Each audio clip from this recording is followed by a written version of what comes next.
It's time for Twit, This Week in Tech. Yes, I'm all decked out because this is our annual holiday special. This year, we thought we'd gather our hosts together, Jason Howell, Micah Sargent, Ant Pruitt, to talk about the big stories of 2021 and some silly little stories, too. The best of 2021 live next. Podcasts you love. From people you trust. This is Twit.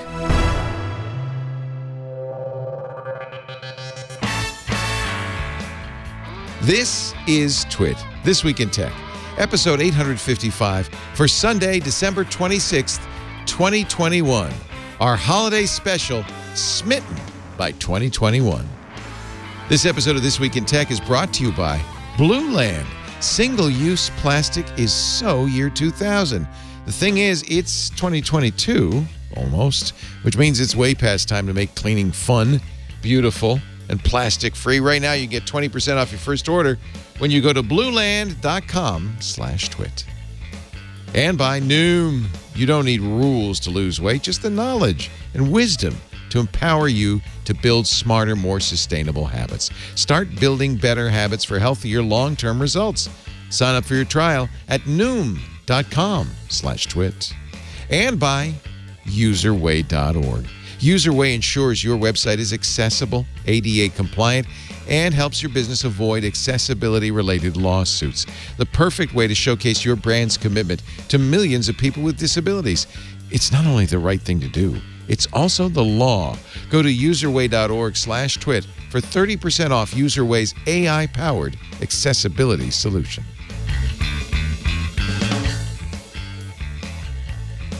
It's time for Twit, This Week in Tech, our special, can you hear it?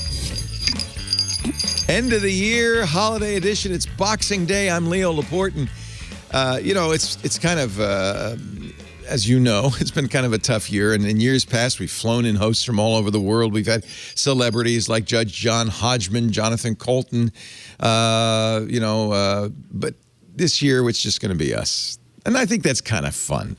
The hosts on today's Twit End of Year Special, Ant Pruitt from Hands On Photography, and he's pouring a good, because you didn't have any holiday festive cheer around. I thought a little something brown might be good. Might be good to go down. Yellowstone bourbon, sir. Ooh, Yellowstone from the national park or the TV show. Not quite the national park. Okay. So the TV show. All right. That is Jason Howell of All About Android, Tech News Weekly. Hi, Jason. Hello, it's good to be here. I wish I had remembered that liquor could be a part of this. It can be. It's all the way downstairs. Well, it can be. The problem is I'm in the corner of my bedroom behind this desk that requires me to basically do like a Ninja Warrior course in order to get out of it. That's right. So send the carrier pigeons. We were really hoping to have you all in studio. In fact, when we planned this, we thought we would be able to. And then Omicron, the least favorite Greek letter. Also with us, Micah Sargent from his home. Hey, Micah. Hello. My least favorite Greek letter is, what is it? Canoe? Canoe. Yeah, canoe. That's it. No, there's no Greek letter canoe. What are you talking about? What is it? There's you want me to do this? I'm going to do this because I spent misspent youth learning the Greek alphabet. Alpha, beta, gamma, delta, epsilon, zeta, eta, theta. You just stop me when you hear the worst one. Zeta, eta, theta, iota, kappa, lambda, mu, nu. Now, I pronounce it xi, but... That's xi. I don't like xi. Nobody does. Although my friend who is in a fraternity says, oh, no, that's she. Anyway, xi... Now, I got to do it fast. Alpha, beta, gamma, delta, epsilon, zeta, eta, theta, iota, kappa, lambda, mu, nu, xi, omicron, phi, keep, psi, omega. No, I've lost track. Wait, I skipped a whole chunk in the middle. I think it's Omicron. That one. Phi, keep... Psi Omega. Now I've something new Omicron. Something new Omicron. Anyway, it's the PSI one, or however Psi. That's the one I don't that's at the end. Psi. There's Xi, Xi, Xi, and PSI. Actually, none of that's real because the Greek alphabet is not a Roman alphabet, so I don't know what it is. But P. I forgot P. P so rho in other words, sigma we shouldn't tau, trust you? upsilon. Phi keep Psi Omega. Pardon me? Yeah, I was convinced that you knew these. Canoe, though, is the new one, and we're going to add that. Alpha, beta, gamma, canoe. I don't know, canoe? Anyway, good. Thank you guys for sharing this time with me. We are recording this a little early, of course, because you'll all be busy. Jason, you have little kids who still think Christmas is a great holiday. Yep, they're still convinced. I won't say that very loud because they're on the other side of the door. It's gonna be so You might much actually fun. hear them throughout the recording of this episode because they're I'd off love it. from school for the week, which means they're going crazy and bouncing off the walls trying to entertain themselves. So, Scooter X, who's be joined forewarned. us, our chat room is with us at irc.twit.tv. Scooter X suggests you broadcast a message on your smart speakers. Honey, can If you you're bring down some there, booze? Could I please get a Manhattan? We're gonna this episode, as we usually do, we're gonna look back at the year, which is actually not a festive thing this year at all. But Jeez, we'll no find kidding. something to be festive about. But I thought one of the things that happened this year is I got a very special candle from a PR agency thanking me for having one of their people on our shows, which, as far as I know, we never did. Maybe that explains the candle, because the official scent of this is Smitten. So I thought this would be appropriate during our holiday show. We should have a little, we've got the fake fire. Let's have some real flame. I'm going to light the candle. And when I blow the candle out, that'll be it. The last twit of the year. There we go. So the little candle. We should mention next week is the best of episode, right? Am I right? January 3rd. Yeah, you're on it. And then January 9th is going to be a very special future episode. So we traditionally do this. We've done this for years, where one episode looks back at the year gone by, this episode. And then in 2 weeks, we're going to do an episode, and this was Amy Webb's idea, predicting the future. Amy Webb, our favorite futurist, will join us. So will one of my favorite sci-fi authors. I'm so excited. Daniel Suarez of... yeah, really love him. Of Demon and Freedom TM and so many great books will join us. I figured somebody who spends a lot of time thinking about the future should probably have something to say. And then we have a player to be named later. But we have some ideas we're working on. Not only does he think about the future, but he thinks about like the interoperability of networks. Yeah, he's a really good guy to get for this, because all of his books kind of are near future, here's where technology will take us kind of stuff. And I think that's fascinating. So Daniel will be a great guest. Of course, that's what Amy does for a living. But I've been putting it off. It's time to take a look back. Yay. God. The year that was 2021. So it was 2020, right? Which is when it all started, the COVID nightmare. Then people were saying, oh, yeah, 2021, W-O-N. And then Lisa the other day realized, oh, no, it's 2022. So oh, God. It's a year that will not. That's what it is. It's a year that will not give up. I guess if we're going to talk about the year past and the year in technology. So, but COVID has had a huge impact on tech. It's had people working from home. In fact, that may go on forever. I think in some ways it's changed how tech companies work. Many companies are now hiring people all over the world and letting them work from home. Of course, the Great Resignation has impacted tech. And I think you could also say that COVID-19 is complicit, maybe not the total cause of, the supply chain shortage. So tech very much affected. Oh, and there's one more, and there's a bright side to COVID-19. A lot of tech billionaires got really rich. Yay, tech billionaires. It was, COVID's been great for Amazon, right? I mean, there are more people Amazon ordering than there ever have been. And, I was just on Twitter yesterday seeing different people kind of talking about the year. And that was one of the things that they were talking about is not only are you ordering, your Amazon packages, but people who are doing grocery delivery, so many of those new kind of industries that, at least here in California, have had an interesting go of things due to the different laws that we've tried to put in place to protect those individual delivery drivers. This has been even more of a thing this year than ever before, because we are relying on them so much, and we trying to kind of adapt the way that we do or do not go shopping and visit stores and use folks who are there to do that. In the first 3 months of 2021, Amazon's profit tripled, up 220%. Profit up 220%, $8.1 billion. And of course, who benefited from that besides the shareholders? The chief shareholder, the shareholder in chief, Jeff Bezos. But his title as the world's richest man was short-lived because another guy who benefited from COVID-19, Elon Musk, quickly overtook him and is currently, as of this recording, they're in a battle, a race, the richest man in the world.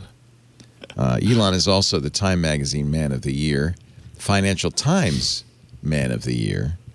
Elon. Not necessarily for good reasons, Yeah, right? he's More honestly, for notorious reasons He's than the anything troll else. of the year. Troll of the year. is Troll what of I'm the year. putting it. He just I happens give to him also that. be He's one of the earned that. richest people on the planet. You want to guess? Just I know. I remember back in the day when we were all talking about Bill Gates being the richest guy in the world. He had $32 billion. It was like, how can it? What he even said after a few $100 million, you're infinitely wealthy. There's just nothing you can spend that on. So, how anybody? Don't look at the headlines. Want to guess what Elon is worth? $300 billion. Very good guess.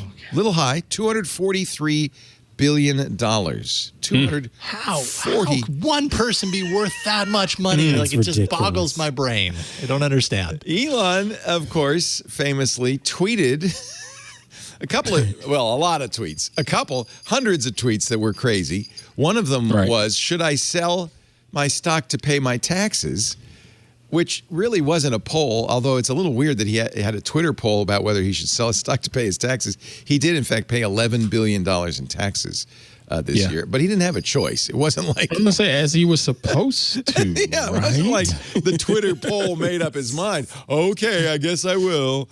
No, he kind of had to. He also, so many tweets. He also manipulated Dogecoin. Dogecoin. Yeah, Dogecoin. And continues. I think he's even still saying, he's still riding the Doge train, saying 2022, it's all about Doge. This is where our bets are, and oh boy. That's a whole other facet of the 2021 is the Dogecoin. He was invited with his great wealth to solve the world's hunger problem by I think it's the United Nations Hunger Commissioner. And Elon said, "Well, if you can say in a tweet how my $10 billion would solve the world's hunger, I'll be glad to do it." I don't think we ever heard the end of that one. I don't think. I'd like to, and the thing is, I could believe him doing that. If they say, all right, this is how we can allocate this, I bet he would sign the check. Nobody signs checks now. Sorry. It's not a question of signing. Who's going to cash a $10 billion check? That's what I want to know. Right. And that's one of the few times where I sided with him on these shenanigans these days, because we have all of these different funds and packages that are supposed to be doing this and that for the people, but yet there's still millions and millions of people right here in our own backyard that are struggling and fighting to pay bills, and they're getting these little $600 checks. Well, and it is a little painful when you look at somebody with $243 billion, more than any human ever could need. And to Elon's credit, it's not like he earned it. I mean, he didn't dig ditches to earn it. Oh no, he didn't. But he almost just made the right moves at the right time. He almost bankrupted himself, both with Tesla and SpaceX. Yep. And I think you can make an argument that both Tesla and SpaceX have been a benefit to society, promoting electric vehicles and putting us back in space. Yeah. Research. Yeah. It's not like he's not a capitalist. I'm sure he invested in both of those with the hopes to make money, but he risked his fortune to do that. And he made a lot. He made a pile of money. Is it fair to say that he benefited from COVID? Probably not. How? Yeah, that's what I've been trying to figure out too. The one thing he did with COVID early on, and this was actually last year, he did not want to close the Tesla factory at Fremont, California, and during the early mask mandates, he was told to, and he refused. That's right, I remember that. He refused. He risked not his life, his employee's life, to keep making cars. And he said, "Well, I've got to, because my competitors in Michigan are not closing their plants." Actually, what really closed plants in 2021 was supply chain shortages. Not of not just of the big chips like Intel's and AMD's chips, but shortage of what we call legacy nodes, the chips that things like, in fact, who was it? One car manufacturer decided to start just shipping cars without automatic window openers because it's like we can't get the chips. We want to make the trucks, so let's just ship them out. I wonder if that was Chevrolet. I know, Chevrolet or Ford. I'm trying to remember who it was, and it wasn't window openers, but it was some minor like seat adjustment things or something like seat heaters. Sounds like something Toyota would do, along with their package deal of the key fob thing and everything. They're thinking of all sorts of ways to break down their vehicles and make money on every single little piece. We talked about that yesterday last Sunday. There we go. Good illusion. Last Sunday on Twit with Tim Stevens, of course, who does Roadshow for CNET. And he said, they kind of got a lot of heat for something that maybe people pay $500 for that remote start option to Toyota. And it's, even though it doesn't use wireless, doesn't use 3G, it just is a local network. Proprietary software, right? Yeah. It was always intended that you would pay for it. They just got the first, 3 years free. And so now that so it wasn't like it wasn't a later decision to do that. I bet that was in the contract that the customers initially signed too, but it was. No one read that. It was. Yeah. However, it's still silly. It's still silly. It's the same thing as BMW charging to use Apple's CarPlay, which they eventually retracted. But I asked him, I said, is this going to be, do you think this will be the future of cars, is we'll have subscriptions? And of course, yes. And that was, by the way, that's another term that became all the rage this year. Revenue, what was it? It's revenue per unit, annual revenue per ARPU, unit, or ARPU, annual revenue per unit. And by the way, you're user. the unit. User, maybe. It's per user, but it's also per unit. And so technically it is per unit according to Investopedia, but of course per unit is per user. Right. And this is Apple kind of has done very well, right, Micah? Saying, hey, we're a services company now. We're going to make, in fact, they don't even tell you how many smartphones they sold. They just tell you how much they make per user. Yeah. Yep. And that just keeps growing as you see Apple expand. I mean, we saw that a lot this year, announcement after announcement. We talked about on Smart Tech Today about Apple adding its Apple TV platform to so many different places. You've got Apple Music on Android and iOS. So all of these ways that they are able to make money continually off of those services it's no surprise that, you're seeing a lot of companies make that move. General Motors will stop shipping heated seats due to chip shortages. There it is. I got the actual story. Thank you. And it's like building a Lego set. It is. And they're missing Lego pieces. You're going to leave out the green piece that holds up. Yeah, you don't need that to drive a car. But I think it is interesting. I mean, Tesla does this. When you buy a Tesla, they say, if you give us $10,000 now, you'll be able to give us $500 a month down the road for full self-driving. Which is like, wait, what? Wait, yes, and wait, what is exactly the right response? Wait, what? Are you serious? Yeah. Oh, no. Oh, and full self-driving? Elon said this week. It'll never. He said this week. Let me give you 10 they grand always talk so you about. Can charge me another $500 a month. Yes. In the future. Oh yes. No. Oh no. Elon said this week. They always talk about the people who died in Tesla full self-driving accidents. They never talk about the people whose lives we saved.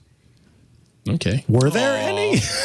Well, we don't know because they. Well, they didn't have an accident. Never really know that. Yeah. Totally. Is that a fair thing to say? Like, well, let's focus on the good that full self-driving does. Honestly, I think personally, I think Elon has a point. I do too. This is the new technology, right? This is the new technology. All eyes are on it. We went through this probably. I wasn't alive when we went through this, but when vehicles, when motor vehicles were new, that was a new technology, and there were more deaths as a result of motor vehicles than there were prior to it because they didn't exist. And I don't know. I think he's got a point. I think we're so quick to jump on the fatality that happens without comparing the fatalities inside of Tesla vehicles to just vehicles at large. And I think we would probably find out that as a percentage in vehicles at large, a lot more fatalities. But it's just that Tesla's the new thing. We don't understand it, or the public doesn't understand it quite the same, and so it's extra scrutiny as a result. There were more traffic deaths this year than there have been since 2016 by a huge margin. There were many, many, many, many traffic deaths this year, and a lot of that is attributed to distracted driving. So in that way, yes, absolutely. I think that autonomous would have helped, right? Looking at automated driving as a way to get past that distracted driving death is really important. When you look at unintended consequences of COVID-19, people don't think that because the roads were empty for most of last year, and even still a little slow this year because of people working from home and quarantining. And so there's some question why traffic fatalities went up in 2020 and early 2021. The thinking is because there are fewer people on the road, people are speeding more. And of course, you're much more likely to die in a high-speed accident than you are in a slow accident. So the fact that there's less traffic is actually increasing traffic fatalities. That's the best theory anyway. We are going to do at the end of the show, by the way, we are going to lift you up because I realize we're bringing you down. We're going to lift you up with some of the funnest stories, the unusual, and this really belongs there, but we're in the Tesla section, so I'm going to bring it up. This week, the first Tesla baby, a woman whose waters broke while the family was stuck in traffic. They put it on autopilot while she gave birth. So there you go, Elon. Not only lives saved, babies born. Hey, can't deny that. The world's slow clap for that. With contractions increasing, this happened in September. We're just learning about it now. With contractions increasing rapidly and traffic barely moving, the couple realized they were not going to get to the hospital on time. Oh, no. Keating, Sherry, her husband, put the vehicle on autopilot, set the navigation system to the hospital 20 minutes away. It's a good thing he paid that 10 grand for the autopilot. He said he laid one hand gently on the car's steering wheel as he attended to his wife. She was squeezing my hand to the point where I thought she was going to shatter it. I was saying, Yiran, that's his wife, okay, focus on your breathing. The decision over whether to try to wait to give birth until they reached the hospital was an agonizing one. Because traffic was stopped, she said, should I push? Should I hold? Should I push? Should I hold? Oh, F it. Let's do this, according to People magazine. She gave birth to her daughter in the self-driving vehicle as they arrived at the hospital, whispering, this might be the motto of all of 2021. Oh my God, Keating, she's out. Oh boy. Oh boy. Wow. Is the baby's name a bunch of... It should be Schwa la da ba da da da. Yes. It's just X or Y or whatever their model number was of their Tesla. The first Tesla baby. Congratulations to him. Yeah, mother and child are doing fine. Daddy Keating says, thank you, genius Tesla engineers, for your brilliant design of autopilot. It worked this time. So Elon, see, that's what Elon was probably thinking. Congratulations to Elon, but if this were just a regular car, we wouldn't be celebrating that regular car. People would have just pulled over and handled business because they didn't have autopilot, and this wouldn't have been a news story. But that's true. They would have just pulled over. You know what? What am I thinking? Trumpeting Tesla for this, For years, people have just pulled over and had the baby. We're going to keep driving. We are so efficient. So much more in 2021. We are efficient.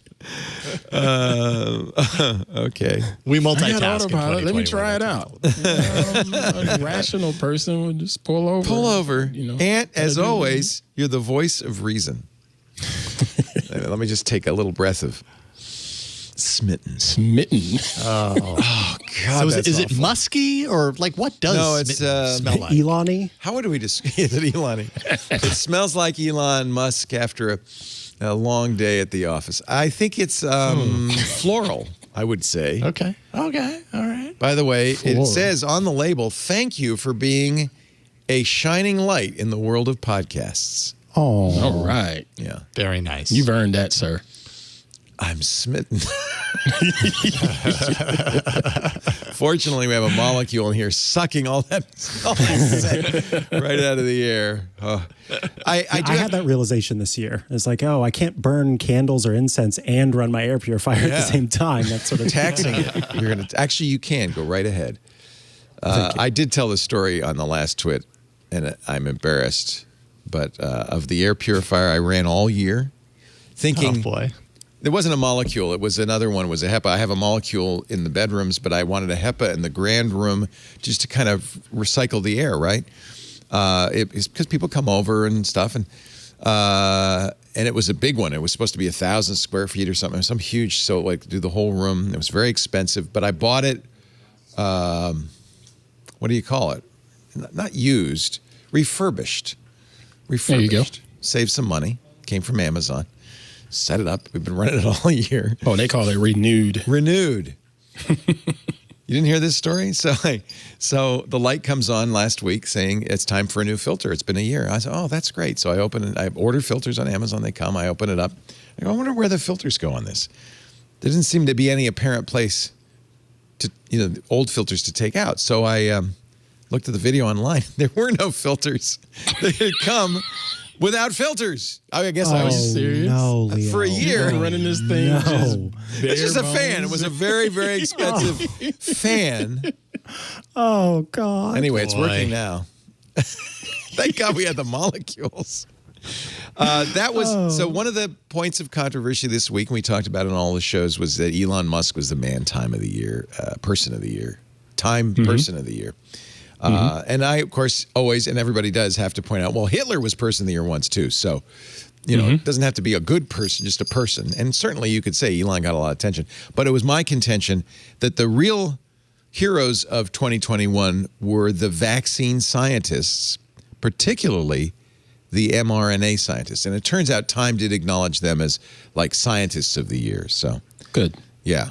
But I think that was another thing. And now here's an interesting point. And this actually was brought home to me when I was talking to Andy Weir, the author of The Martian. We were talking about his new book, which is excellent, by the way. Oh, Really. yes. Did you read it?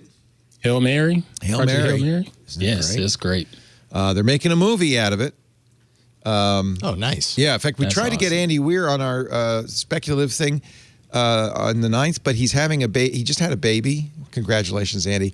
And he's like Congrats. deep in production on this movie with, I'm a little disappointed to say, Ryan Gosling is the lead. But, okay, You didn't say Ryan that. Gosling. Andy said this in the interview, and I'm going, Dynamic. oh, that's nice. Oh, okay. But The Martian was so good, right? It was. Yeah, and it was such agreed. a great movie. So I'm sure it's the same. It's going to be, the same quality and same writer. So anyway, Great. Andy Weir, I was talking about the year and so forth, and he said, you know what? We're going to look back about 2021 and say, wow, is mRNA vaccines.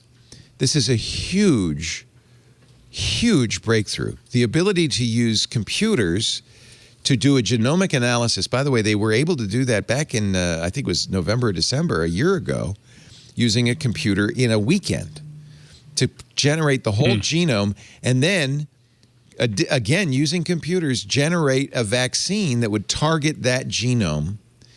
They were, in a matter of a week or two, able to create a vaccine. Now, of course, what took so long was testing, because rightly so, we want to make sure it's safe and effective. So that took that took a long time. But they were able to generate that. Actually, they did that back in 2020, almost immediately after the pandemic broke out. They were able to do that, and then they tested it all year. The vaccine came out at the end of last year, but I think this is officially the year of the mRNA vaccine. And Andy said, you're going to see vaccines for a huge number of diseases we've thought intractable, including possibly cancer, thanks to this breakthrough technology. So, we may talk about supply chain and the latest, chip from Apple, but really it could very well be that mRNA vaccine, that breakthrough, which, by the way, did not happen overnight. Scientists particular one scientist has been working on it 10 years, laughed at, mocked, underfunded, but she persisted, and thank goodness she was there when COVID-19 showed up. So, No doubt. yeah. All right, we can leave the COVID, unless we want to talk about supply chain at all. That is not easing up, and that is going to be with us next year, too. More people know that word than ever before. I know. mean, Yeah, and whoever- sort of No understand kidding. the Everybody's concept. blaming the supply chain right now. Everybody's like, supply chain. I'm angry this morning, and it's because of the supply chain. Well, and as I always, tried that on the hard heads, and it didn't quite work because they walk up and say, "Hey, Dad, can I have so and so?" And I just say supply chain, and they just look at me. it's a supply chain issue, son. You just wouldn't understand. It's kind of weird what's missing, though, right? Like there are some things that you wouldn't expect. We were talking to somebody, Jason Howell and I, on Tech News Weekly, and they were saying, I wanted to play tennis with some friends. I went to the store and could not find tennis balls anywhere. And it's because of the supply chain. Yeah. It's That's just pretty interesting scary. what ends up getting hit. yeah. Yeah. Yeah. They were the vaccine scientists were Time Magazine's heroes of the year. Thank you, Scooter X, for that the correction. The miracle workers. And if I paid for Time Magazine, I could show you their picture, but instead I'm getting this. This might also be the year of the rise of the paywall this year.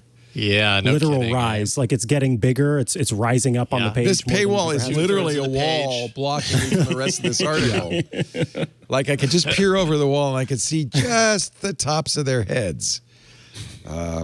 I guess I'll have to- Sometimes you can just view the cached version, and that works too. yeah, of course. Oh, There's so always somebody there's always knows a trick. workarounds. There's always workarounds. Sometimes. I don't know if paywalls are a good thing or not. Most companies have figured out to give you a few articles and then you pay. And most people have figured out if they don't want to pay how to get around all that with things like caching. So this was also the year of the aggressive cookie banner. No kidding. I mean, every single place you go, and if you go to that site a million times, you're going to see it a million times. I mean, it's kind of like at this point, I feel numbed to it, and I don't like that because the second it pops up, I'm like, okay. I'm kind of at You don't this even point read it. where I'm so downtrodden. I don't even read it. I just hit okay. Am I the only person that actually opens up the settings and unchecks the stuff that I don't want Yeah. as part of that? Oh, God, Yeah. you're definitely the only person that does that. Okay. Really? I applaud you, Ant. I applaud you that you do that. But yeah. Every time I see, and not everybody offers that option. Most of them just say, just click here to view what Yep. we're doing. But there are a few that says, okay, if you click here, you can uncheck this one and uncheck that one. And there's one that's like a mandatory one for, just in case you log in, they have to have that. But the other stuff, they let you tick off. If you don't in any way record people's information and you don't save their IP addresses, you rotate your logs or whatever, you don't really need to do it. But and for instance, we were told, oh, you have to do it. You use Google Analytics. We just want to see how many people see the site and which parts of the site are popular. I don't think that that's an invasive thing, but of course, I guess Google gets the IP address, so maybe it is. Anyway, so we said we have to do a cookie, and I said, well, let's just do the passive aggressive, somewhat hostile cookie that they do on Tech Dirt. Yeah. And we duplicated that, which is basically, look, every site uses cookies. Get over it. And we do too. Click here. Yeah. And nobody's complained about it. Tech Dirt's been doing it for a while, but it's not because we're not spying on you. We're not trying to collect information. So what is the weirdest supply chain shortage? Chips are obvious. No car seat heaters in GM vehicles. It's been hard to get. You know what the really bad one has been? The Microsoft's Xbox Series X and to a lesser degree PlayStation. I was going to say PlayStation because here recently, I don't know why, but I've been looking at picking up PlayStation again because I used to play years ago. And then when I started looking, it's like nobody has them available. But I assumed it was all because of the supply chain. Is the latest one PS5? Yeah, I'm not sure. And that you can get. Yep, But Microsoft says, we had Chris Capicella on last year, the CMO of Microsoft. And he said last year, this is going to go on for a while. We don't want to give people a chance to order something if we can't deliver it in any time frame. And this is where Apple really shines. I mean, if you order a MacBook Pro 16-inch right now, you won't get it till Valentine's Day, but at least they give you a date. Microsoft, I said, why don't you do that? And they said, Chris said, we can't because we just is don't it because know. Apple pretty much runs the whole stack themselves, though? They lock it in. They lock it in. So the weirdest supply chain, in my opinion, shortage is cream cheese. Wait, what? Oh. Did you not notice? No cheesecake for you. You cannot get cream cheese to save your life. Yeah, I didn't notice. Maybe that's because I ate a lot of bagels. I have to have cream cheese. well, sir, we are in dadgum Petaluma, the home of dairy and eggs. We're going to be just You'd think. I've been seeing cream cheese. You've been seeing it? Yes. Where do you get your cream cheese, dude? Yeah, I've not had any problems with cream cheese. I Oh don't my get it God. very often, Maybe it's but- only in New Jersey and Boston. This is from the Boston Herald. Supply chain shortage impacts animal goods, including cream cheese Schmears Kraft, Philadelphia cream cheese. They actually put out an ad. Spreadthefeeling.com, their promotional site. Oh boy. It says you may not be able to find Philly to make a cheesecake. Look at the empty shelf. So get any other dessert on us. Oh, interesting. Sorry, all rewards have been claimed. Never mind. Never mind. See that even the reward is a shortage. Even there's a shortage of awards. Yes. Gosh, Another thing that I've noticed is that if you are a fan of getting Christmas trees, there's fewer to choose from. Are there? Apparently, they're really expensive. And then if you want to get an artificial tree to replace it with, because they're made of plastic and everything, those are up as like 25% over last year because of shortages. So if you like Christmas trees, either way you go, you're screwed. I found that out last year. We decided to go with the fake tree because normally we get a real tree, and it was ridiculous the price. You know, Queen Brew was like, "Go find a tree." So I went, "Okay, I'll go find one." And I was like, "Heck, no, I'm not paying for that." And so I said, "I'll go and look for something, an artificial tree." And even that was a bit of a markup, but we got one, and I know we can at least have that for another 5 to 10 years. So we'll be all right. Cream cheese may not just be a supply chain issue. It is also a ransomware issue. That is one of the other big stories of the week. We're going to get to that, of the year, I should say. We're going to get to that after this word from Smitten. God. Can you almost, when I do that, can you almost smell it? It kind of smells sour. Like I'm not there, but I just feel like it's probably a sour smell. Yeah. Yes. I don't know if anybody looks cooler smelling a candle than you, sir. I don't know what this outfit is. I just threw on whatever I had in the closet. Work it, sir. I like the gigantic collar, I got to say. Yes, just work it. I don't know what's going on here. Actually, I do want to talk about a brand new sponsor. Do any of you use Blue Land? Oh, I'm smitten by Blue. I'm smitten. Yeah, smitten. So we look at, the number one, as far as I'm concerned, number one environmental thing everybody needs to address is plastic, single-use plastic. It's a problem. We talk about clean up the oceans. Remember the YouTube stars raising millions of dollars to clean up the ocean? The amount of plastic they removed for all that money from the ocean was replaced in 15 hours by more waste. Wow. 15 hours. The solution is not to clean up the ocean. Well, certainly we want to do that, but let's also use a little less plastic in our lives. An estimated 5 billion plastic hand soap and cleaning bottles are thrown away every year. I mean, it's a waste of natural resources. It's a waste of landfill. This is a forever bottle from Blue Land, and I like it. So I've actually done it kind of the wrong way around. I have some other bottles. These are cleaner bottles. It actually says on it what this is. So this is the glass and mirror. This is like for your glass cleaner. They have a hand soap bottle. They are famous for their toilet cleaning pellets. We actually got the Clean Essentials kit, so it has everything in there. And then there's you also get a little tin to put your laundry pellets in. It's great laundry soap.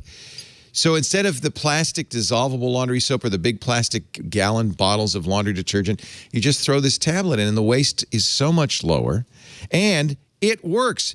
Now, I have to tell you, Blueland's toilet tablet cleaner is so popular that it sells out. So they have some right now, but that's a supply chain shortage, I guess, mainly because people love it. You just put it in the toilet, you let it fizz, bubble, you clean the toilet, you're done. It's really easy. I'm going to show you how this works. So this is the, I normally what you do is you put the tablet in and then you add water, but I'm going to do it the other way around because I don't want to get up. This is the bathroom cleaner.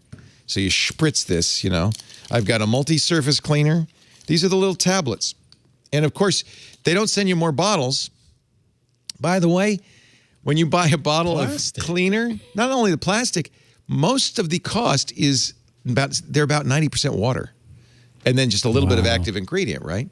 So they're shipping you water, which you have in plentitude at home. So save the planet. This is the hand soap, by the way. That'll go in here. So put water in here, put a tablet in there. It foams up. It's as good as anything. It's great.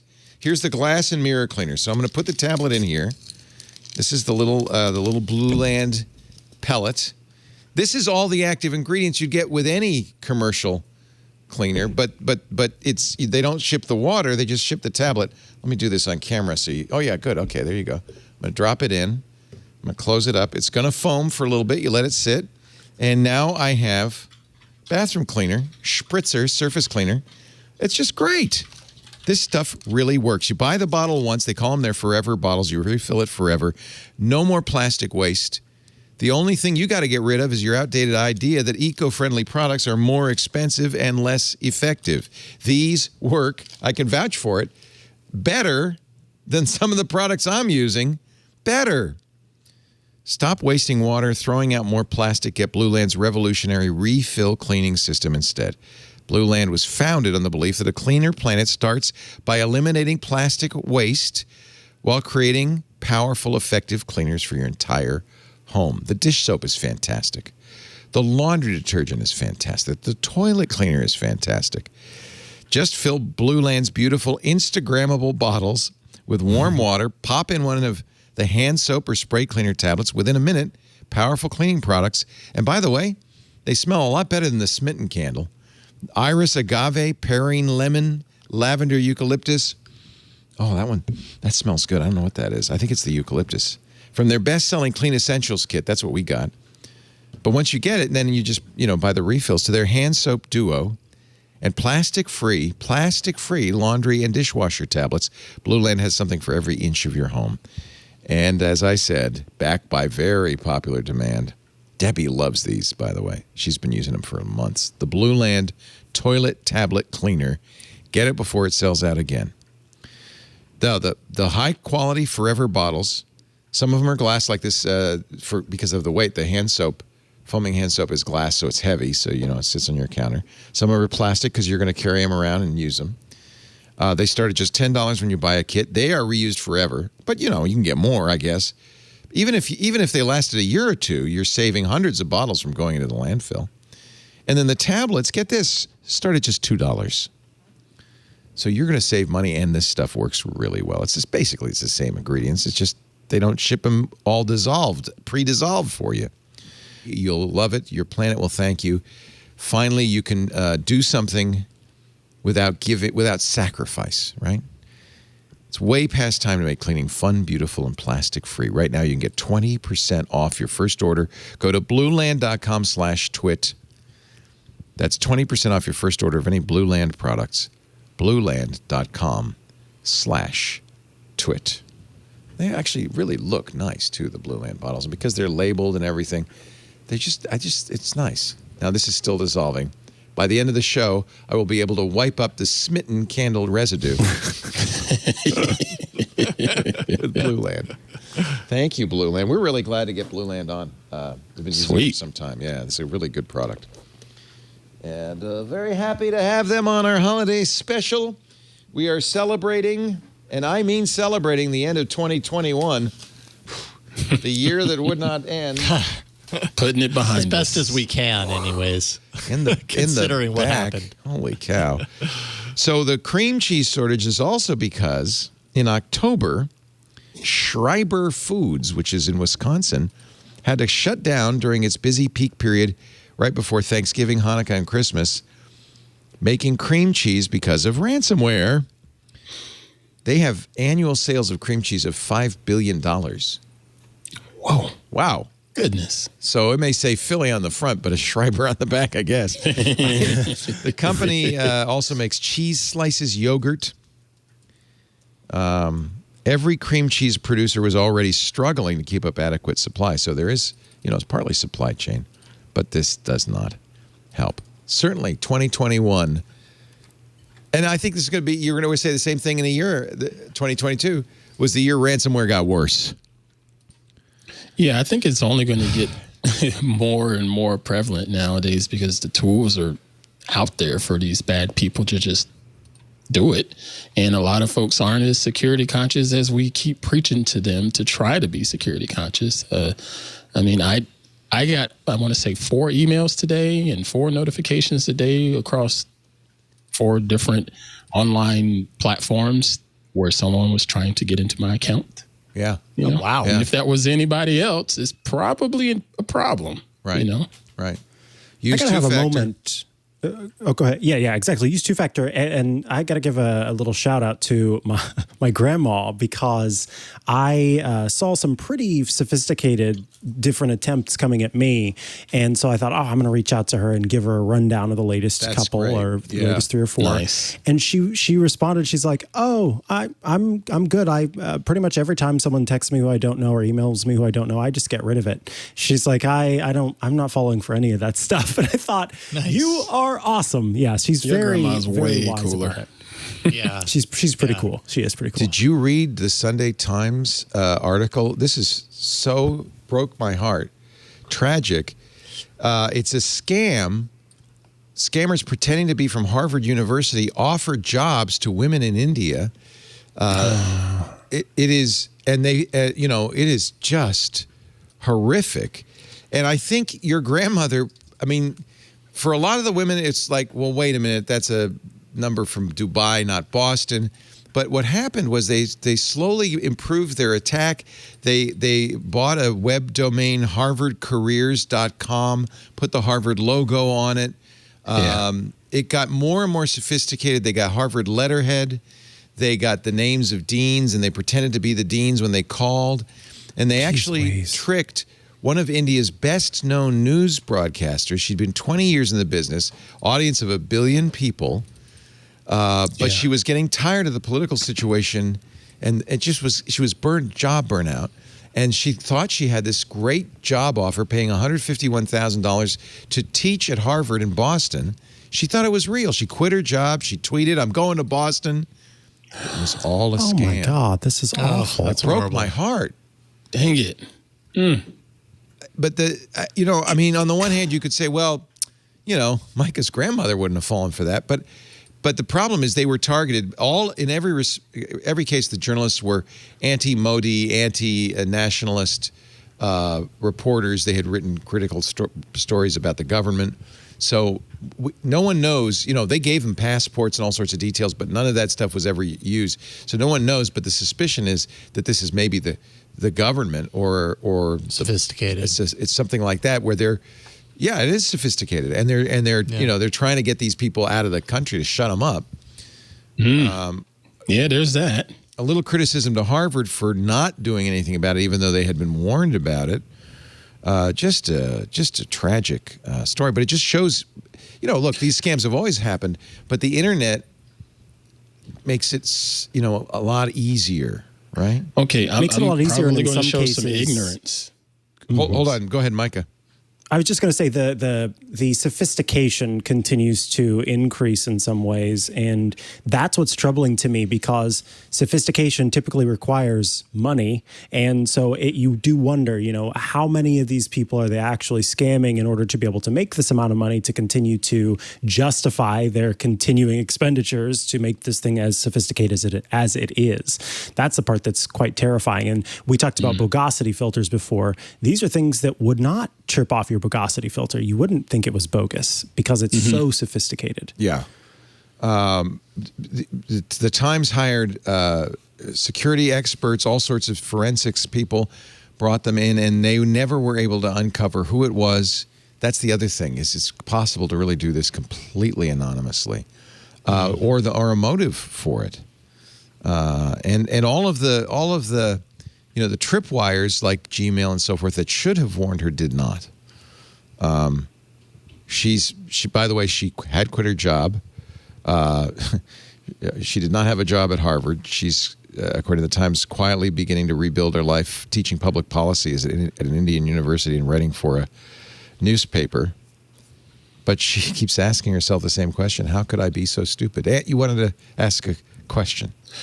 Well, I was going to say I'm probably showing my ignorance, but you mentioned Harvard is getting grief for not stepping in to do something about this. What exactly could they have done, considering that anybody and everybody can download a dadgum JPEG from the website and build a website from whatever domainbuilder.com within a few minutes and just pawn this stuff off as a legitimate service and site? So what exactly? Yeah, it's not exactly Harvard their have fault. done?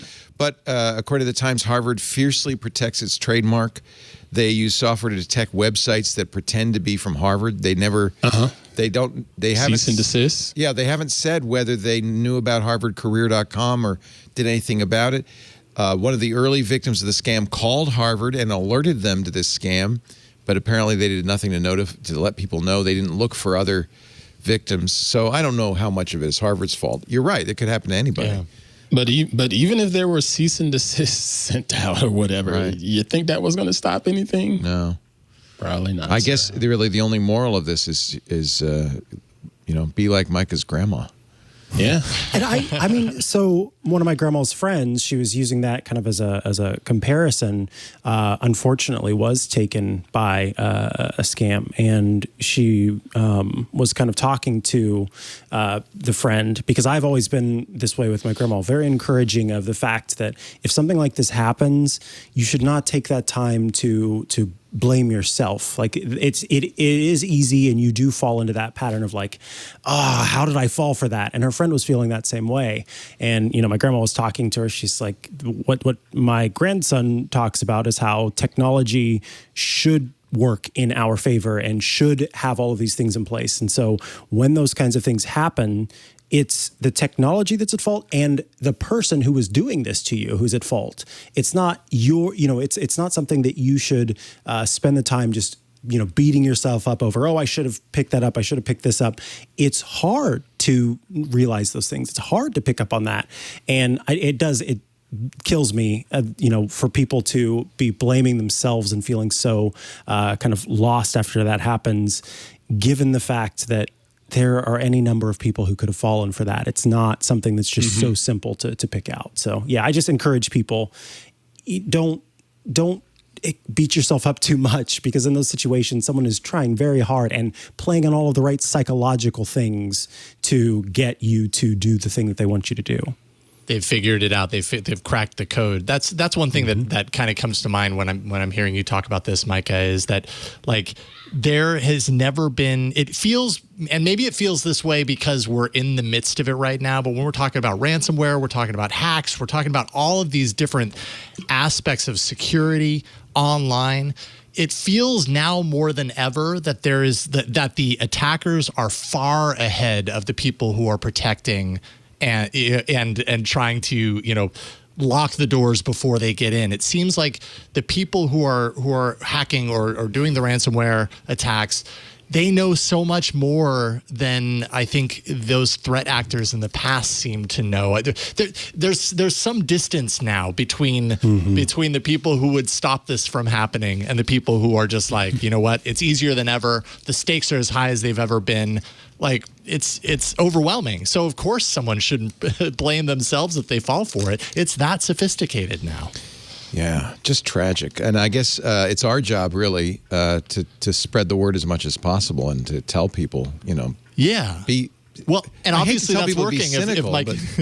If Micah's grandma is so educated, at least it's working for some. Probably people are more educated about this stuff now than they were 10 years ago or 15 years ago, you know, with the email scams that were happening then and everything was so fresh and new. We're a lot more knowledgeable about the possibility of these threats now. It's just the stakes are a whole lot higher. Yeah.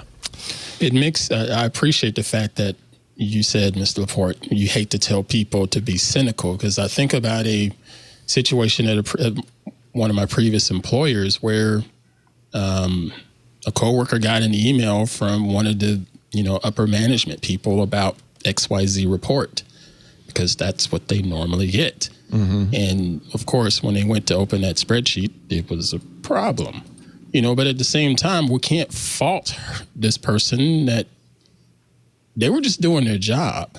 It's, they're just doing what they do all day long. They know that their superior is going to send over some type of report on a regular basis and talk about it. And you just open it up and sadly some mess happened.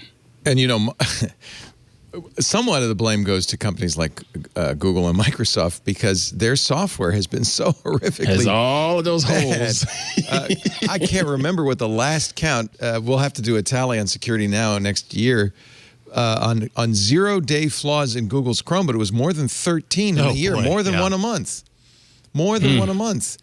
And Microsoft's 2021, I'm sure Microsoft really, really wanted to be able to say, hey, we've really locked down our operating system.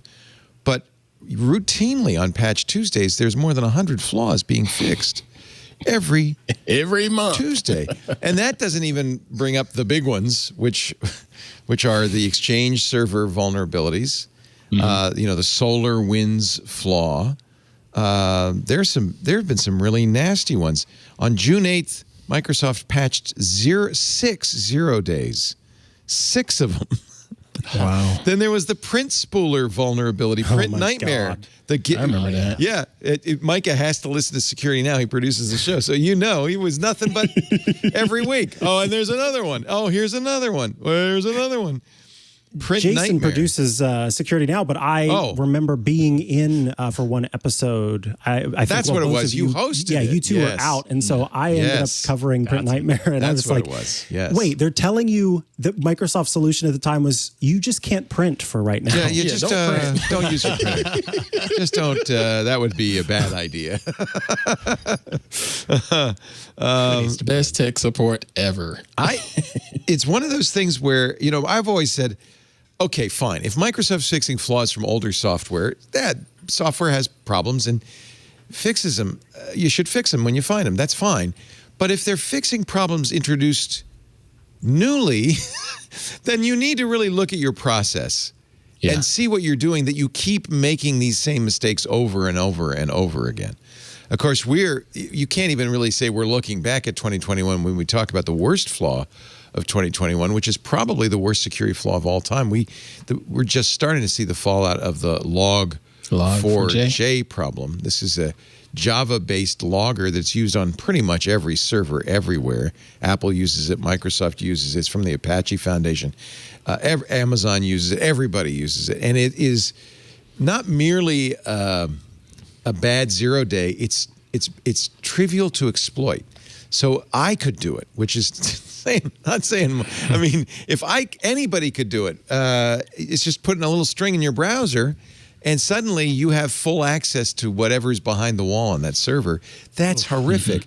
And the problem is, it'll be patched probably. The people who do it, it's an open source project. Volunteers do it. They worked very hard over Thanksgiving weekend to fix it. By the way, there have been 3 now, and there'll probably be more because they keep finding more problems with it, but they keep fixing them. But Sorry, did you say volunteers? Why was it? It's not a volunteer. It's an open source project. Oh, okay, It's, gotcha. it's Okay. all unpaid Apache, right? volunteers doing this. That's the Gotcha. other dirty little secret of enterprise software. These companies are making billions, but often their entire stack relies on an open source project maintained by some guy in Turkey. You know, it's not, it's a very weird model. In any event, even if they fix it, we don't know how many systems have been compromised, and we may never know because these guys are going in there, and a lot of them are nation states. We know China's been doing it, and they're just sitting there. And they say, One of my favorite analogies of yours regarding this was the fact that this is getting patched, but unfortunately the bad guys are already in. Already in. You know, you're closing the gate behind them. So this was an absolute nightmare year for security. REvil, that was the one bright side. REvil, which is the horrible ransomware attack gang, and you're going to talk about this as one of your story picks. So I won't give away all the story. But the good news is we got him. I think we got him. So they finally did something so horrific, such a horrific infrastructure attack that the FBI. Police from all over the world, they tracked him down, and I think they've shut him down forever, and arrested a number of affiliates, and maybe even one of the guys behind REvil. REvil was ransomware as a service, which is another modern concept. These guys set up a website where you could go and say, "Yeah, I would like to, I would like to buy some ransomware, please. I'll give you 10% of what I make." And then, so they don't have to know anything about ransomware attacks. They just have to get in, put it on the system. They collect the money. They pay REvil their 10%, and they move on. And so there were many, many affiliates doing this. So it's not just cream cheese anymore. No, it's definitely more than cream cheese. Another story. Just a little. Another story this year. A fun story. Billionaires in space. Hey, you need to put that in air quotes, sir. Space. Yes, sort of space-ish. In low Earth orbit. Space-ish. So what was the chronology of this? Did it start with Bezos saying he was going to go up in his penis rocket? It's a good question. In a text message. And then Richard Branson said, no, I'm going to go up in mine first in Virgin Galactic. And then Elon, he kind of trolled them saying, I'm not going up at all. I'm just sending people to the space station and the moon. He says, I got bigger fish to fry. Bigger fish Thank to you. fry. Yeah. That'll show you. Then William Shatner went up, which I think was a very smooth PR move. Because Captain Kirk was in tears after, he was like so moved. I saw Shatner's one of his talks. I listened to Adam Carolla, and I know he's very controversial, but his podcast is pretty funny. He's a good friend. I like Adam a lot. Yeah, and he had Shatner on after his space ride and whatnot, and the way Shatner talked about it in that interview, it was just unbelievable. Because before, leading up to that, they were just having general conversation. He has this specific tone, and he's a big ham. He's an actor. But when he started to talk about that experience and just how moving it was, and just how, he started to reconsider, what really matters in life, and it was quite moving. If you can, I highly recommend y'all look that up and listen to it. It was really, really, really well, good. and of course, they made a documentary. That's the other thing on Amazon Prime. You can watch Shatner in Space, the documentary. By the way, do you get the somebody full in the chat room post-flight Shatner speech? Yeah, probably, because didn't Bezos cut him off? Yeah, Yes. they cut him off. Yeah, They cut very him off. He was in briefly, the but middle. Yeah. He said, "Stop To do the talking, champagne drink thing. champagne." And then continued. But I mean, it was really sweet. I mean, hearing Shatner talk about it, you could tell. I mean, we all know Shatner for Star Trek and his entire career. He's been very visible around that franchise, and have the association with space. But to see someone of his background actually go, as close as most of us will ever get to space and come back and have just, I mean, they were beautiful words. Like you could tell he was moved emotionally through that experience. And that was a highlight, definitely. Watching that put a smile on my face. I love it because YouTube comments, which pull no punch. The very first comment on the teaser for Shatner in space is, I kind of hope we get that clip where Shatner was trying to tell Jeff Bezos how extraordinary he felt, and Jeff just left in mid-conversation. It's true. We all saw it. Yeah. We all saw it. What's your deal, Jeff? Somebody in the chat room said, you got to say billionaires in space because billionaires in low Earth orbit is not, just doesn't really It's not quite the Billionaires same, in but the it's true. stratosphere. It's not. Doesn't have the same thing. No, Billionaires closer to space than you'll probably ever be. True. Although The musical. I think NASA says we're not going to give wings to everybody. Stop it. Yeah, I saw that the FAA. Where's the FAA? apparently Right. was- Yeah. Yeah, said, no, we only have so many astronaut wings, sorry. No more commercial astronaut wings. Too many launching, says the Federal Aviation Administration. It was cool that when Bezos went up, he also brought. That was really cool. What was her name? The older woman who tried really hard to be an astronaut, but in those days NASA didn't have female astronauts, so she got to train people, and she was a flying teacher. But she finally did get at least space adjacent with the Blue Origin. So that was a very nice story. I'm sorry, I've forgotten her name. Michael Strahan's gone up now, the football and Good Morning America star. I mean, is there any reason they shouldn't be going to space if they have the means to do it? There is an there's pushback. environmental issue going on. There's environmental issues with everything today. That's true.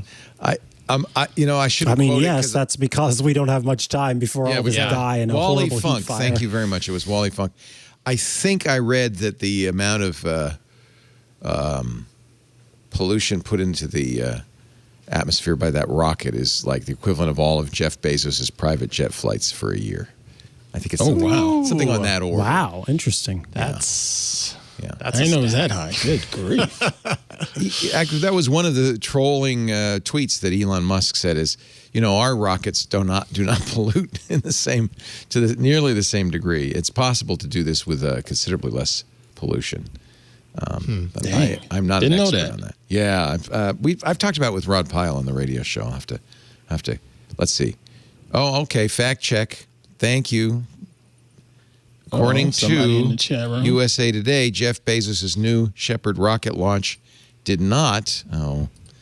Behind a firewall, behind a paywall. Darn it. Did not something. The year of the Did paywall. not emit carbon. Okay.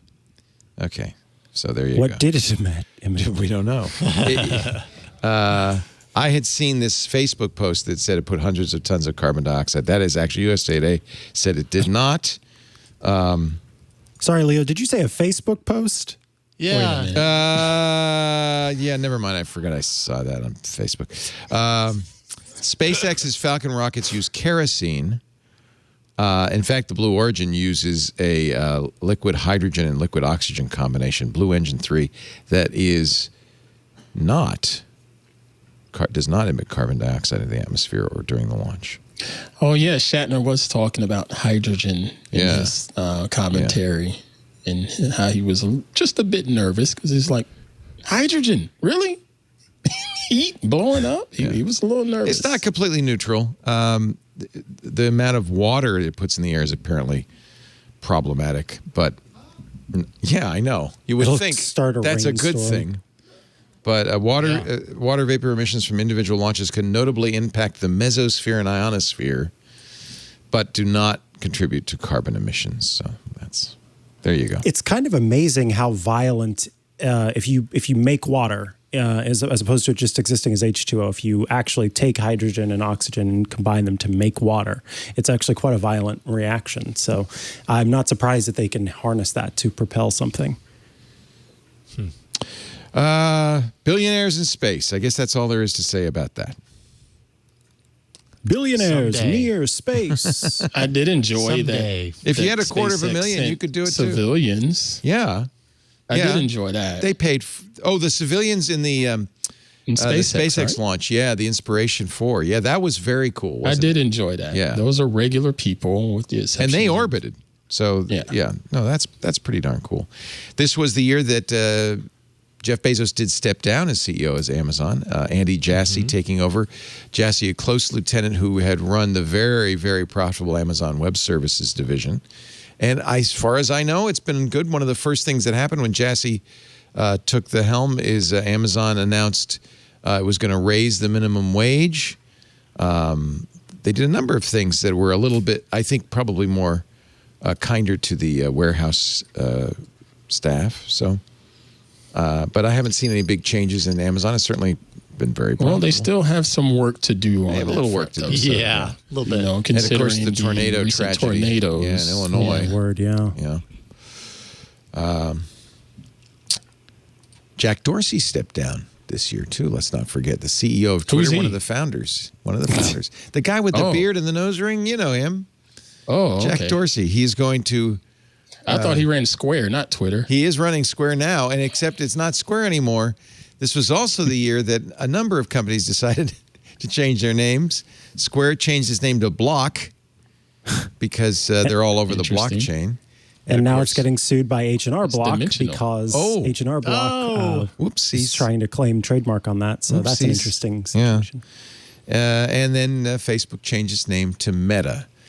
That's either the biggest story of the year or a non-story. I can't decide.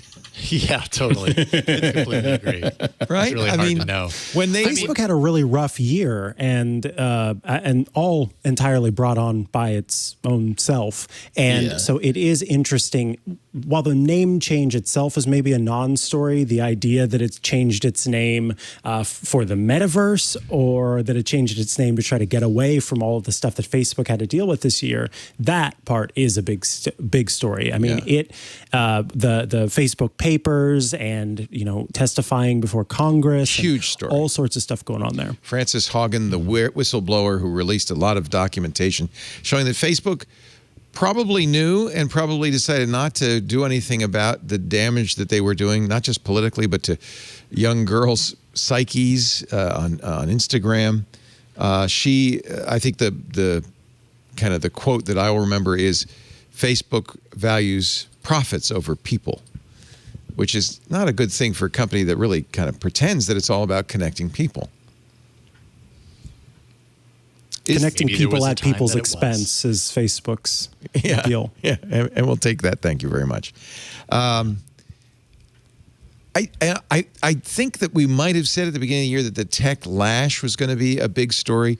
Congress, the FTC, the EU, all investigating, some fairly hefty fines coming out of the EU now to some of the big tech companies. But I also think we're starting to see that was a lot of sound and fury, but I don't know if much is going to happen. No. What do you guys think? Well, I mean, it keeps going. We keep seeing the things that make us believe that there might possibly be some changes, right? Like CEOs going to Congress, testifying, blah, blah, blah. But each time it happens, there seems to be no resolution. There seems to be no there. It all seems to be kind of staged for show. And so if there is change that's going to come about from regulation and, these folks going to D.C. and having to testify on the behalf of their companies, we certainly haven't seen it yet. There haven't been many clues this year, let's Mr. just say, Howell. that make me feel very positive about that. Mr. Howell, as long as there's lobbyists, ain't nothing going to change, sir. Well, and that's an interesting point because it's certain. I think it's almost certain that Congress will do nothing, not just because of lobbyists, but let's not forget that politicians love to advertise on Facebook. At the same time as Yeah, they're critical indeed. of Facebook, they benefit from all this data collection. They use it. So I think they're maybe somewhat less likely to try to shut it down. I think they're going to make a lot of noise. I doubt much will happen. Now, on the other hand, the FTC and Lena Khan, the new chairman of the FTC, it has more teeth and is more aggressive than I can remember the FTC being, even back in the bad era for Microsoft of the late 90s when they got in trouble with the DOJ. I feel like the Lena Khan, in fact, Google asked a court to force her to recuse herself because she'd written such anti-Google and anti-big tech pieces as a professor. The courts, by the way, rejected that. She is very much going after big tech. Now, can the FTC make a difference? Can they do something without the support of Congress? And, you know, my suspicion is that the current administration doesn't have a lot of teeth because of a split Congress or split Senate. I just wonder how much that she's going to get done. But it's pretty clear she's going to try. And it's also clear Google was very afraid. Yeah, there was something you mentioned on the tech guy that stuck with me, though, that makes me think that there will be regulations that take place, but they are championed by those big tech companies because of how they snuff out smaller tech companies who can't hold up to those regulations that are needed. What was that you meant? There's a term for it. Regulatory capture is the term that Jeff Jarvis always uses, but you know this is going on because I watch a lot of football, and there's on every NFL game there's at least one or two Meta ads featuring often Meta content. Overseers. You know, kind of people on the ground who are managing the content on Facebook, who say we need a law. Congress ought to pass a law. We can't do it alone. And it sounds like Facebook's on the side of the angels saying, we ought to be, regulate us. But really it's important to understand that any regulation Congress comes up with, Facebook will be well positioned, as big as they are, as rich as they are, as powerful as they are, to handle, but will also have the very strong effect of stifling any competition because nobody coming up will have the resources to deal with these requirements. So it's pretty obvious when Facebook's lobbying Congress to pass a law regulating tech that it is somehow for their benefit. And I think that's how it's called, regulatory capture. And Facebook is going to continue to make so much money because the users are not going to go away. They're trapped. That's the bottom line. They can't go. They're not going to go away. Yeah. People can hate Facebook and everything that it stands for, but for whatever reason, they're not going to drop it, even if it's just to stay in touch with their grandkids. But remember, you might have said the same thing about MySpace, right? And Facebook completely destroyed MySpace. Isn't it possible that somebody will come along and do the same to Facebook? I don't know. I have no reason to believe that's going to happen because of how big Facebook has gotten. When you compare the two, MySpace it had barely got a toe in. Yeah. Right. Yeah. And it was never the backbone of the internet in an entire country. Right. Facebook it's a bunch of India. services. Yeah. I mean, the scale is just completely different now. MySpace was so early on; it was really part of defining what social media actually was. Yeah. So it was almost inevitable that a MySpace that early on. I mean, I suppose it could have been we were there first, so therefore we reign supreme forever. But it's almost like they were the training grounds for the rest of the social networks that came after them. Facebook, they walked so Facebook could run. Yeah. Yes, there we go. I mean, at this Google point, Facebook's just so gigantic. Google had the resources and still couldn't Google do it. Wave or whatever it was. Yeah. Plus. Google. They had plenty of money, flat-footed plenty with of stuff engineering talent, all of the network It effect. feels like Facebook is much more single-minded. That Google just couldn't. It was so ADD. Oh, yeah, they are a bit ADD. I think that's exactly it. Had they put all the same, the business term is put all that wood behind a single arrow, had they put all the energy that they put into all these different things, including April Fool's jokes, into dominating the world, they might have done it. Google Plus was great, but they just couldn't pay attention. Meanwhile, Facebook, laser-like, right? Yeah. They know what they want and they go get it. Yeah. At all costs. Yeah. And I don't think they're at all thrown by what Congress is throwing at them. And maybe Do you think they are by that the FTC. metaverse is going to be a distraction for Let's them? take a break. That's the next topic of conversation. The metaverse. Excellent. Here it comes, or does it? Or is it just Second City Redux? I don't know. Our show today brought to you by Noom. I want to talk about Noom a little bit. Another great product that we use. I started doing it early this year because of the COVID-19. Actually, it was more like 20 for me. Lisa said, I'm going to do this to support you. And now she's surpassed me. She loves Noom. She didn't have as much to lose, but she's always had trouble with that last few pounds. And I'm sure, a lot of people like me who, if I see food, I got to stuff it in my mouth. I'm just kind of a complete unconscious eater. And I think there are people like Lisa who is very, careful and smart about what she eats, but was just having trouble with that last few pounds. And Noom worked for us both because I'm going to say this. I don't know if this is their motto, but because it's not a diet. Noom is education. Noom is teaching you better habits for better long-term results. You're in it for the long haul. And I just love it. I mean, I've been on every diet ever. I've done them all, and you know that, and I've talked about them before. I don't know if I want to live on kale for the rest of my life. Noom doesn't make that distinction. I'll never forget when I first started on Noom, I had to have a hot dog. I had a hot dog, and I wrote to my coach. You get a personal coach. Tia's my coach. Hi, Tia. I wrote to my coach and said, I had a hot dog. She said, what's wrong with that? There's nothing wrong with that. Did you log it? Yeah. That's great. In fact, Noom, because you get lessons, it's about 10 minutes a day of lessons, food logging. It's very simple, very easy to do. Every once in a while, they surprise you. They say, time for some fun, take a day off. I've never had a diet do that. It's awesome. Instead of making you feel guilt, regret, feeling bad about yourself, feeling thwarted, Noom empowers you to keep going. If there's a single secret to Noom, that's it. There aren't strict rules. Noom gives you knowledge so that you understand what you're doing. You understand, I'm a fog eater. I come home, I stuff my mouth. I don't even think about what I'm eating. I don't even taste it. One of the things, the great lesson we did with Noom, Lisa and I both still do this, we love it, is we turn off the TV, we put away the phones, we put away any distractions, and we take one bite, put down our forks, and really taste the food. And I can't tell you what a difference that makes. It all comes from Noom. They use a cognitive behavioral approach. You focus on the why instead of the what to change your relationship with eating. That's it. Your relationship with food has changed. But and it's important too. Everybody's journey is different. Nobody's perfect. Noom is not about perfection. It's just about progress.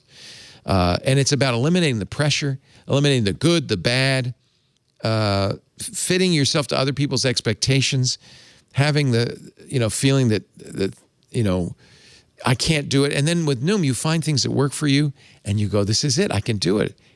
No one wants to be on a strict diet, do 2-a-days at the gym, drink these weird teas. No one wants to do that. And that's not Noom.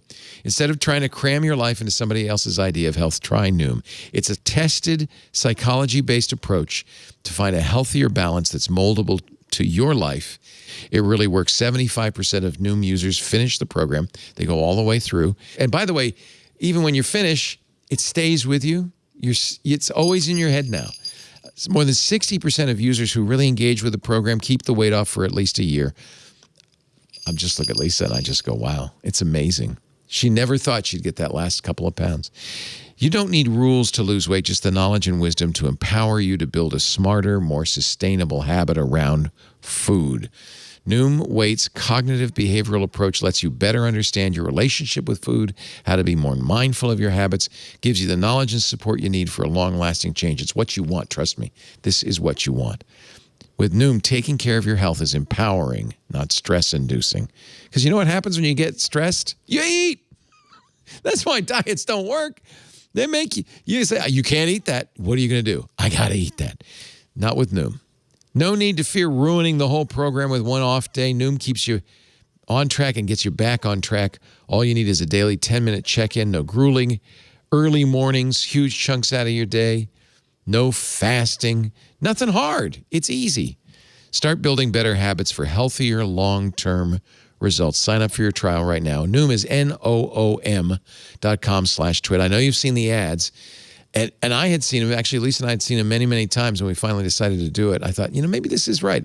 And I'm so glad we did. Noom, noom.com/twit. Sign up for a trial. It really, really works. My health's better. All my numbers are better. My doctor says, what are you doing? I said, Noom. He's happy too, which is good. Thank you, Noom, for your support. It's a sci-fi trope. You put on the headset or you jack in the back of your head You're suddenly in the metaverse, a world that is, and by the way, I have to point out in every single science fiction novel, whether it's Snow Crash or Cyberpunk or Ready Player One, and every single one of them, when you're jacking in, it's because the real world is so awful, so dystopian that you don't want to be in it, right? Is that our future, sir? This world is just going to become our present? awful place. Well, I don't think that's the right answer, but maybe it is. I don't know. Are you all? What do you, Ann? Are you looking for? You like the VR stuff, right? Yeah, I dig the VR stuff, but I think the way your future guest host, Mr. Daniel Suarez, put it in his franchise, the Demon franchise, I think that is something that's way more useful. And that was just the wearing the visors that gave you more of a, not VR, what is it? AR. It was augmented reality. Yes, I loved his vision of AR. Reality. You're right. You know, I think that's the way to go because you're not totally jacked into something, but you are out in the real world and you're able to see different things in the meta space, you know, that may be useful for you out there. Now, granted, there are some security implications with that because I don't want to look at a strange person coming down the street and see their credit history and things like that. But it would be nice that if someone walks up to me and say, "Hey, are you Ant from Twit?" I could look at him and make sure they're not some weirdo. or you could say, "Oh, it's you, mashed potato. How are you?" Depends who's asking. Yeah, that's actually one of the best parts. At the very beginning of Demon, they're walking around and you can see people's reputation score floating around their head, but you're still in the real world. You're still in the real world. Just additional information. That's mixed reality or augmented reality. That's what apparently they say Apple's working on. Microsoft has the HoloLens, which is kind of a not very satisfactory experience of the same thing. I just don't like the idea, especially in this time that we're in with the pandemic and people having to be locked in. I don't like the idea of just giving more of a reason to stay locked in and isolated from people. Even if you're in your house, you're now isolating yourself from people within your house because you're in this virtual environment kind of thing. You know, I got boys that like to play on their phones or play video games or what have you. And every now and then I have to tell them, put it down. I don't care if you ain't got nothing to say to me. You need to come out of that room and get some air and be around other people. You know, I think it's better for the psyche. You know? I don't get the feeling that Mark Zuckerberg's vision of the metaverse is augmented reality. It really is more like that old Snow Crash where you're in a new... It definitely looks more VR. Because he wants you to be transported to a whole different world where he's got control of the advertisements there to right. Like, but I mean, genuinely, that's what it is. And what's fascinating about all of this, I feel, is the psychology behind it, because there is, you know, what Ant's talking about. There is a lot to suggest that human physical touch is something that psychologically we need. And those interactions, in particular, the physical touch interactions, are starved in VR. However, our brains are not very good at the base level of differentiating between real and imagined. And there are a lot of really interesting studies surrounding that I won't go into. But the point is, you can be taken away to another world where you are communicating with other people, and outside of human physical touch, which I do think is very important, you can have those same interactions, experiences, and the psychological benefit of being around other people in this virtual space if your brain is capable of, if your brain, you know, sort of falls into that and you kind of get taken out of yourself. So it's a big if, I agree that there are the pros and cons of people maybe having an issue where they do get so sucked into it because it is like real life in some ways and will continue to get better. And I'm certainly more of a proponent of AR over VR myself as well. But have you ever, I'm sure you guys have, stood in virtual reality in what looks like a very tall building right on the edge, and you're looking down and your heart starts pounding. It's awesome. Yeah. It's real. Such an awesome feeling. Yeah. Even the kind of weak, VR we have, the low-res VR we have now, is capable of tricking you into feeling like you're really there. imagine, a few years hence. There's an embodiment there that you feel in that scenario. Hearing what you were saying, and as far as kind of like the disconnectedness and needing like reality and real touch, especially and like you said it as well, Micah, in the last couple of years where we've been so locked down, I would pose the counterpoint to that, which was that during the true lockdown where like no one was going anywhere, like things have eased up now, but when things were really locked down and we were starved for like getting out and doing something, I was thanking my lucky stars that we had a couple of headsets here, because me and my girls could throw on the headsets and we could go to a virtual bowling alley together. And it was like we were bowling together. I just happened to be up in this room, and my other daughter was in our living room, and the other daughter was in the den. But we were all in the same place together, and it really was like we were in a place hanging out together. It was so much fun. But it that's was exactly the difference, what we needed when we couldn't have it. But that's the difference. You actually came together and said, "Hey, let's put the headsets on," and then when it was done, you took them off, and y'all came back together. No question. Yeah. Right. Yes, I'm an introvert. I love just chilling by myself, but I do have to make sure I spend time with the family and because it's healthy. It's the right thing to do. Were you wearing the Quest 2? Is that what you were using, Jason, when you were doing that? Yeah, the Quest. Actually, it was three different systems: Quest, Quest 2, and the PlayStation VR. Okay. So, and were they all roughly equal in experience, or was there one that you liked better than the other? I mean, the PlayStation VR is definitely the lowest tier. Like, that's the one I always end up in, and the girls get the Quest. Dad headsets. life. Really? You sacrifice? Huh? Is that it? But just because the controller mechanism is way different, right? Yeah. It's not nearly as intuitive as it is on the Quest and Quest 2. But then I prefer the Quest 2 just because it's a higher resolution. It's maybe a little less comfortable, but yeah, they're both pretty similar in my opinion.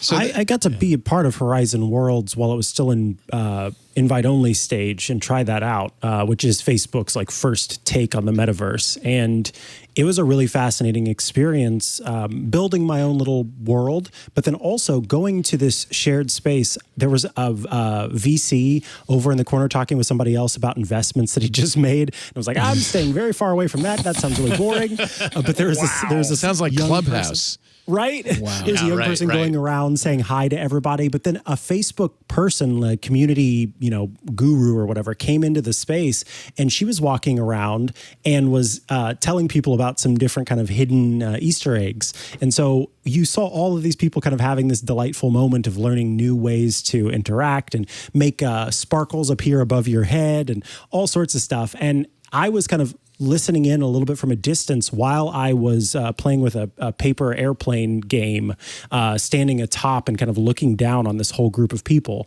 And I was able to do this all from my Sounds like a real party. Office.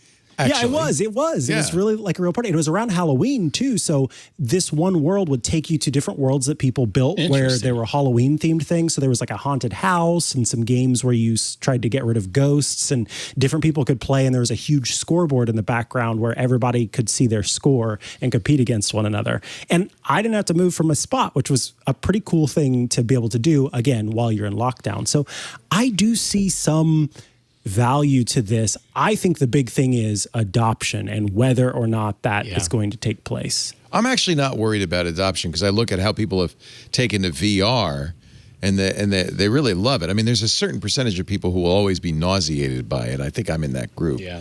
But I struggle with the latency. Maybe it'll get better and it won't be an issue.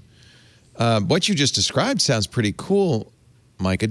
I guess the question is, do we have to be in meat space to relate to one another, or can we really have a genuine experience with one another in a virtual space? Do you think we can? Right. I think that I'll tell you, I think two things. One, this is still, in the way that it's working now, is relatively new. And so there will be a number of studies that go out. But the studies that we have seen, I think in Psychology Today even, there was a piece about people going through therapy and the empathy that can take place in virtual space. But I will say, I joined Horizon Worlds, and I've got this issue of everywhere I play, everywhere I create an online persona, I always use my name, @Micah Sargent, on everything. And in Horizon Worlds, after I'd already created my character, my avatar, or whatever, I thought, oh man, I feel kind of bare and open to the world. I kind of wish I would have just come up with a different username as I'm walking around and my name's above my head. And that was a weird experience for me because I'm on camera a lot of the time. I talk to people, talk in front of people. And so to feel enough exposed in this virtual space was kind of an interesting thing that I was not expecting to feel.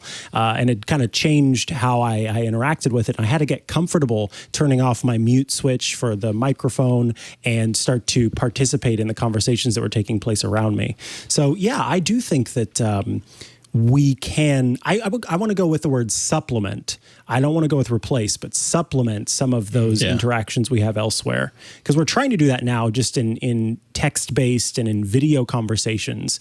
And so the closer we can get to the real thing, the more our brains can sort of give way with that suspension of disbelief. And I think the more then it will work.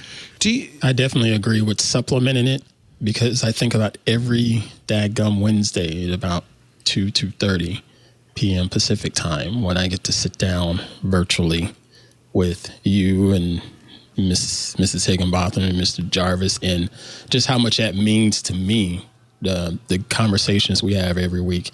Yes, I'm working, but it is, I freaking love just sitting with you folks for those 2 hours, and I think that's something that most people would enjoy. If they had that type of connection with people, they can't necessarily go out and hang out at the bar or anything like that. But if you can fire up decent audio and decent camera and be able to see each other and just have some meaningful conversation, that goes a long way in supplementing just the regular in-person experience, in my opinion.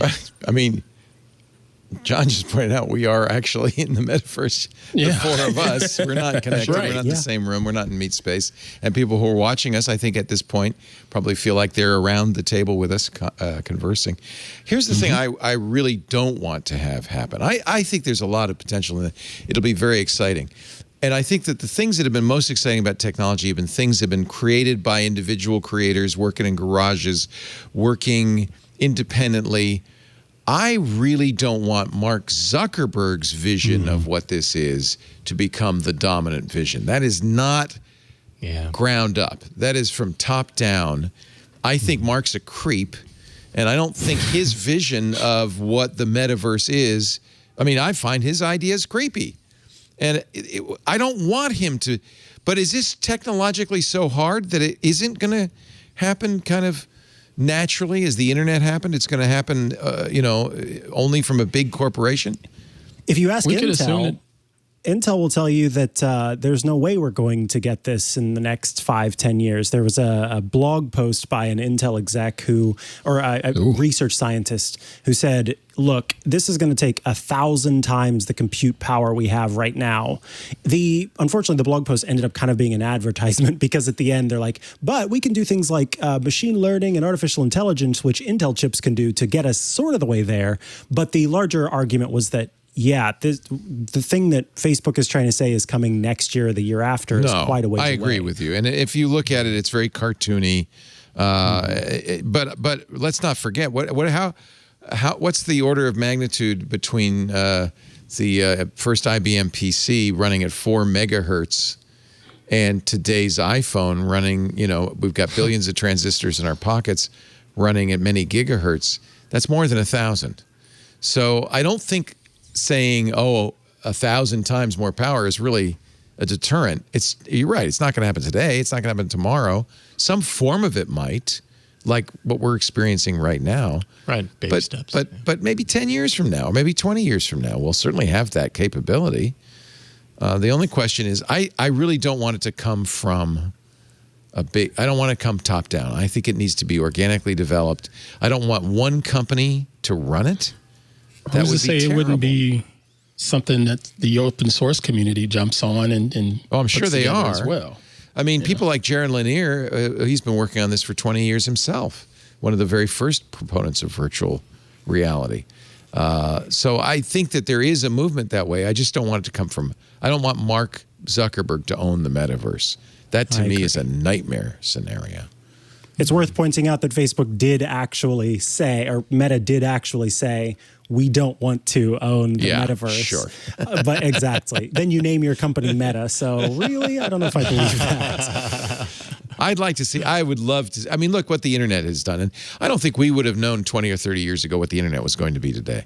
And it's certainly made a huge difference in our lives and everything we experience. I think that VR, AR, mixed reality, I think it's all going to be part of something, is absolutely going to happen. It might take 10, 20 years. But just like 20 years ago, you saw the beginnings of the internet. I think now we're seeing the beginnings of it. I think the internet succeeded because it was a lot of little people. It eventually, became dominated by a handful of companies to its disadvantage, to its detriment. But maybe we can do something a little better this time with AR and VR. I'm hoping. 1,000 blockchain enthusiasts just said, that's how we solve it. That's Web3. I think next year will be the year of Web3. We'll be talking a lot about that. We talked a lot about NFTs this year, and you even minted some NFTs. Yeah. How's that going for you? I have a love-hate relationship with NFTs. I totally dig the idea of creative artists being able to get money for their works another way. But at the same time, it is such a ripoff in some instances when it comes to minting things and gas fees. And then there's the whole aspect of people just freaking right-click and downloading whatever digital asset that you have out there anyway, if it's like an image or what have you, and you totally lose out on that. But I do like that people want to collect things like Doctor was saying before, like baseball cards. People wanted to collect baseball cards, and they invested in that. They paid their however many bucks per package of baseball card. And I like that a creative artist could earn revenues from that and make a living off of it. But what I don't like is just how difficult and expensive it could be when you're dealing with gas fees and stuff like that. So you can try different blockchains, but boy, we are so early in this game, and you start talking about wallets to people, and they assume you're talking about PayPal. And no, I'm not talking about PayPal. I'm talking about an actual crypto wallet. Well, how do I create a crypto wallet? Okay, you go to this website. Well, how can I get money into that crypto wallet? Well, you need to make sure you convert your USD to something like ETH or BTC or do what? I'm gone. And so I've already lost that sale, Yeah, it feels like right now this is ripe territory for scammers and speculators. Yeah. But maybe something will come of this down the road. I think blockchain technology is interesting. I just think that the people who've latched onto it are not necessarily. I know two people that have made some good money this past year in NFTs, and I am so happy for them and proud of them. Yeah. But it was definitely lightning in a bottle, in my opinion. Yeah. Can I ask you a question, Ant? Sure. You know people who have made a good amount of money on NFTs. Do they already have an audience? Like, because I think the general one of them has a large audience. One of them has a very large audience, and the other one, his audience was not much bigger than mine. He's super talented. Still, boom. But yeah. It's interesting to me. Like, I mean, as I haven't investigated NFTs on whether it's even worth, spending my own time with it. I'm not making image art, I'm making music, but I do know that NFTable. Totally NFTable, right? But I guess anything is really NFTable. But there is a lot of interest in this from the creator space, just from the perspective of, hey, great, here's a possible potential way for us to actually be paid what we feel like we right, are worth, because they don't want to have to deal with the middleman, especially the way you being a musician. The music industry was just killing musicians over completely. the years. It's not even cool. And this is something where they can totally, insulate themselves from that type of robbery and But greed. are gas fees the new middleman? That's what it's starting to look like to me. Yeah, it really feels that way. And then there's no real, you can't really predict it. There was one point, several weeks ago, I had some altcoins out there, not Bitcoin, just some regular altcoins, and they grew quite nicely. And I was like, well, this was a fun ride. I'm going to take my money and run, kind of thing. But man, I think I ended up losing 45% in gas fees. Can you explain, or someone explain, what gas fees are? If there's anybody out there listening who's going, what is a gas fee? It's basically the transaction fees on getting money to one wallet and away from another wallet. Yeah. And it ends up being ridiculously expensive. Yeah, and it changes on the hour. 1 minute it's really high, the next minute it's low. It's ridiculous. There's no rhyme or reason to it. Yeah. Definitely a big road hurdle. One of the things I asked you guys to do before we started the show is to come up with your stories of the year. I'm curious. Let's start with you, Jason Howell. What was in your sphere? And of course, I host All About Android, so I'm going to guess it has something to do with that. Yeah. In your sphere, it's shocking. What was the big surprise. story? What's the story Big you surprise. think we should pay attention to? I mean, so I guess each and every year following Android, I could possibly say the latest version of Android. But this year, I feel like it was especially important. In the past, however many years, the new major version of Android had felt, I mean, significant, I suppose, enough for another number increment or whatever. But still, at the onset, looking at it, kind of hard to come up with like, okay, well, what's different here? Oh, it's a little bit of this, a little bit of that. And I felt like Android 12, at least, you could argue whether you like it or not, but at least this time Google said, hey, let's make a big change to the OS and really get in there and kind of shake things up a little bit. I just kind of felt like Google had been kind of getting a little sleepy. I don't want to say lazy because they've definitely done work behind the scenes, but the OS just kind of needed some extra attention. And I actually like Android 12. I know that at least you've said that you aren't a huge fan of Android 12. I like the changes that they made with Material U. I really like a lot of the privacy focused changes, seeing the little chip that tells me when my camera or my microphone is live, being able to have approximate location information instead of very specific, here's where you are. You can tell an app, I'm approximately in this large geographic area. And, a number of other changes. It's not ground, like record shattering by any stretch, but at least it shows that Google is still putting some time in to come up with something different and unique, and I appreciated that. I can't think of another Android version that has been so controversial. On the one hand, Jelly Bean. Really, was Jelly Bean? Yeah, Really? Jelly Bean was the one for tablets, though. That was No, not Jelly Bean. Honeycomb. Sorry. Honeycomb. Honeycomb. Okay. Honeycomb for sure. It was a long time ago. But I have to say, this one, there are people who say it's the, and the pic going, I have to say, to me, Android 12 and the Pixel 6 kind of go together. They do. Because you can't get it anywhere else. But I've seen people say the Pixel 6 and Android 12, that's the phone of the year, the best phone out there. I've also seen people, and it's not alone by any means, say this is a nightmare. This is the most buggy version of Android ever. It's a real hit or miss proposition. And I myself have some issues. At first, I was thinking, okay, it's the developers with the apps that I like to use. They haven't quite updated it. And, I get that. That happens. But then when I started noticing core functionality of the OS just puking on me, it's not the developers. It's Google and its development team that did a craptastic job of quality assurance testing.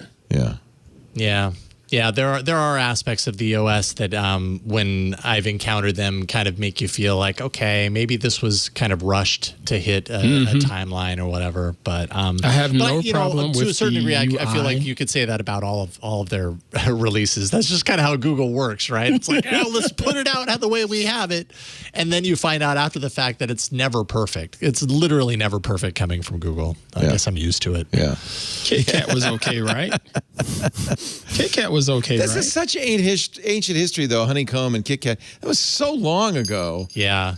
I mean, I wouldn't. Of course, there have been problems, but I thought Android 11 was pretty reliable. Android 10's been pretty good. 12 seems like there's issues.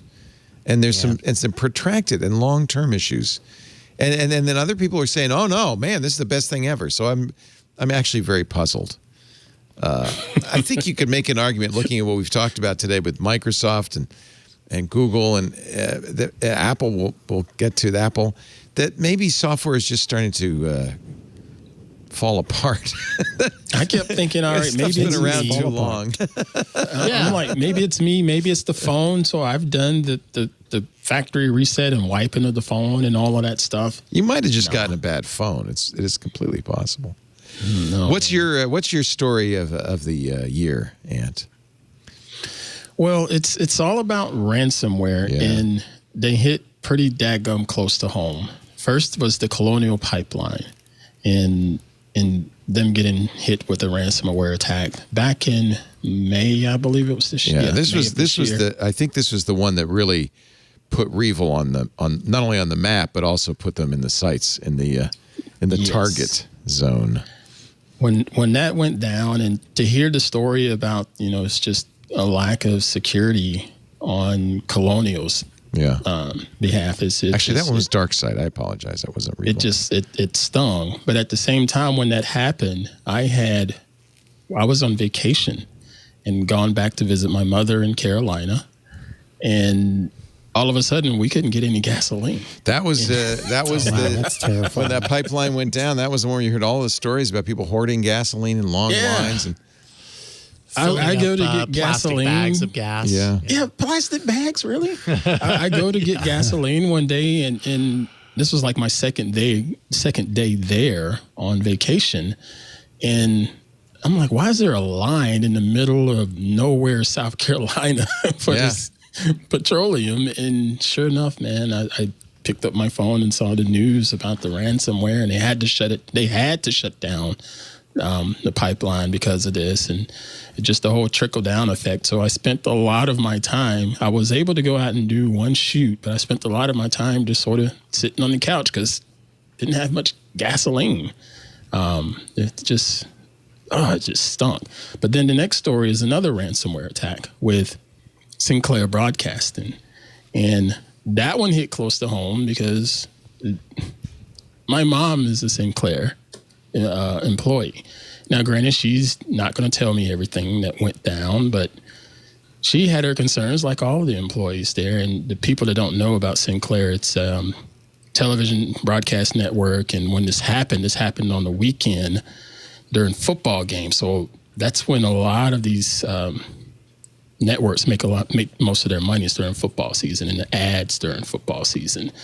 And things just sort of went to crap that weekend, and they were down for quite a while.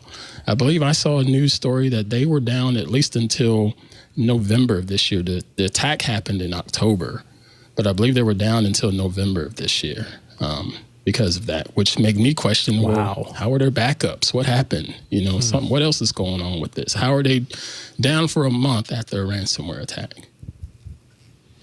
Yeah, and of course, Colonial paid the ransom.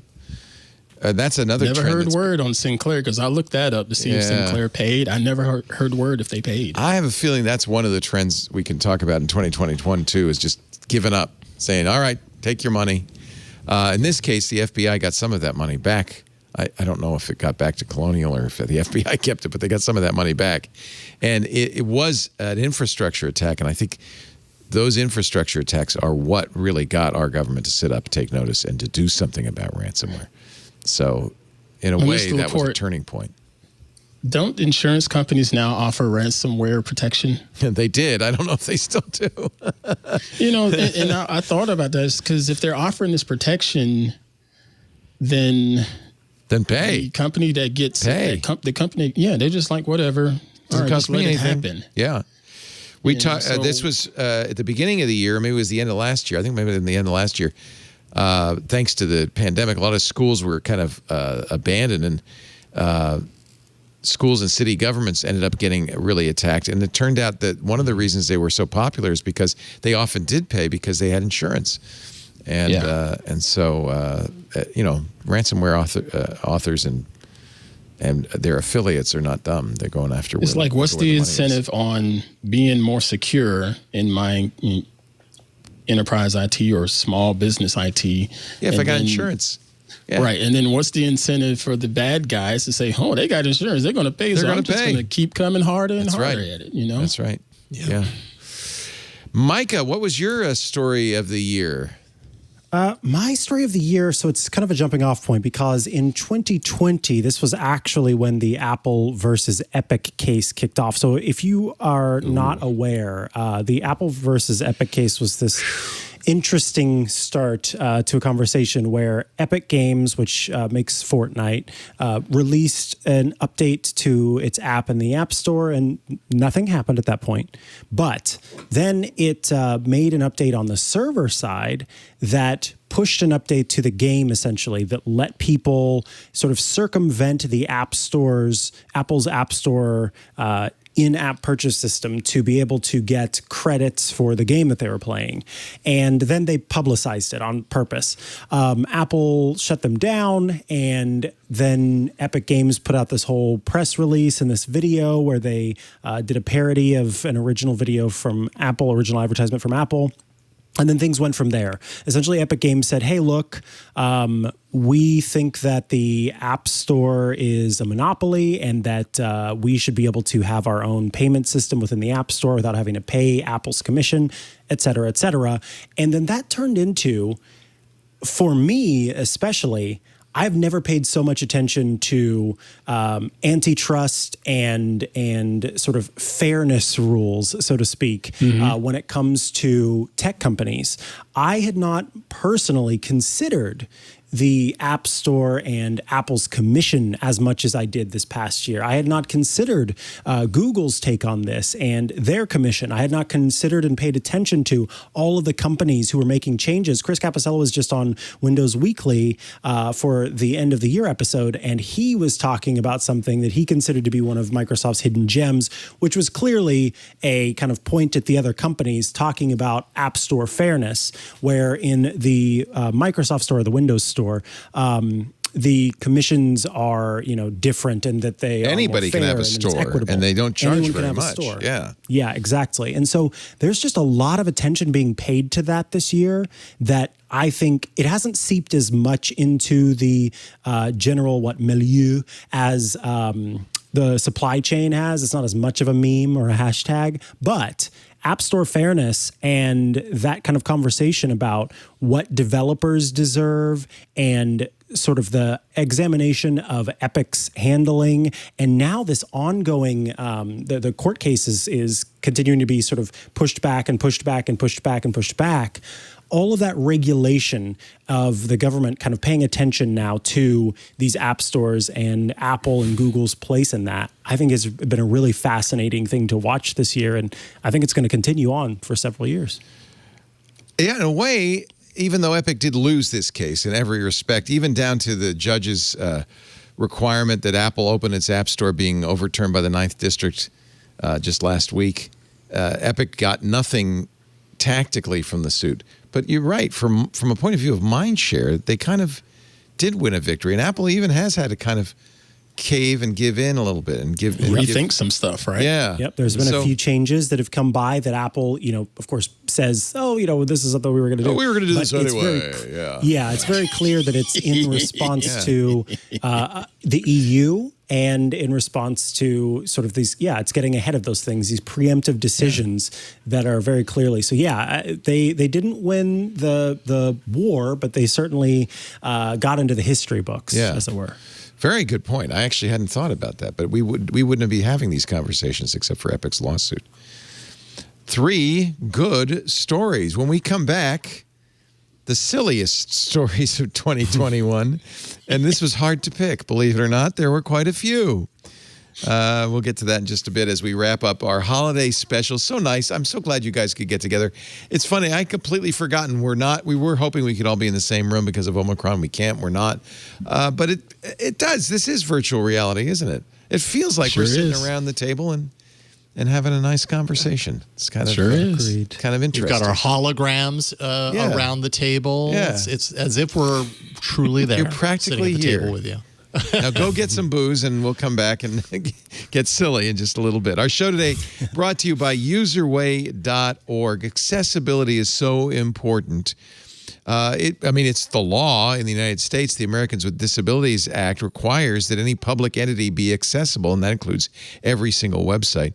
But it's also important because there are a large number of people who can't use your website, who can't shop in your store, who can't use your shopping cart. And I think you want them to be able to. It's a right thing to do. It's good for business.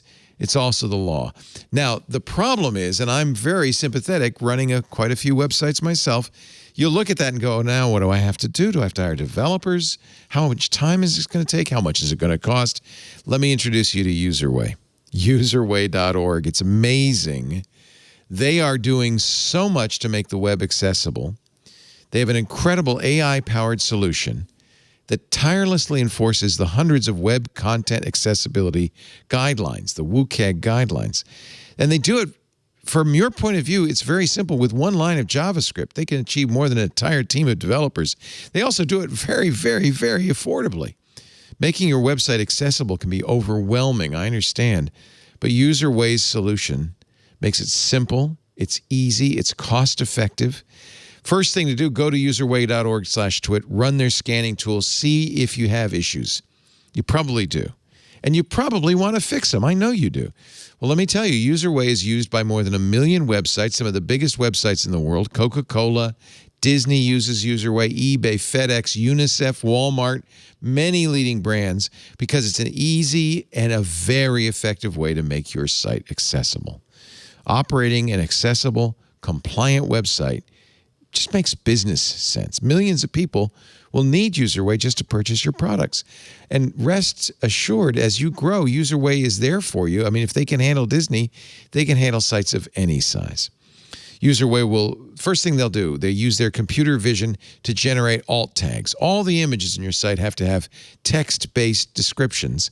And they can do that quickly and easily. They give you a facility so that you can enhance them if you want. Makes it very easy.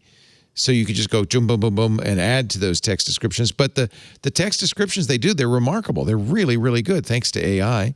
It'll fix complex nav menus, which is often a very big problem for blind users. Their screen readers just get lost on those hamburger menus.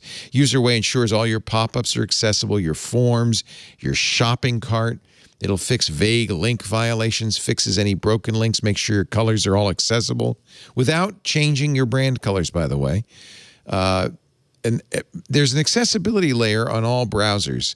So people come to your browser and just use the front page. If they can see, they just use the front page. But if somebody comes there and they have disability software, screen readers or such running, it'll use the accessibility layer. And it does two things. First of all, it shows the software the stuff they need so that they can generate a speech or whatever it is to make that site accessible. But they also make it customizable. And that's important too, because everybody's different.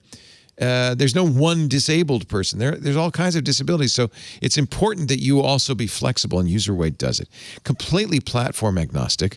WordPress, Shopify, Wix. It's easy to add Userway. AEM, Sitecore, same thing with SharePoint. Because it's one line of JavaScript, pretty much any website, you just add that line and it's done. Userway integrates seamlessly with everything. It lets your business meet its compliance goals. It improves the experience for users. Just ask Susan Bennett, the voice of Siri, what she thinks of Userway. Hi, I'm Susan Bennett, the original voice of Siri. You won't hear me say something like this too often. I'm sorry, I don't understand what you're looking for.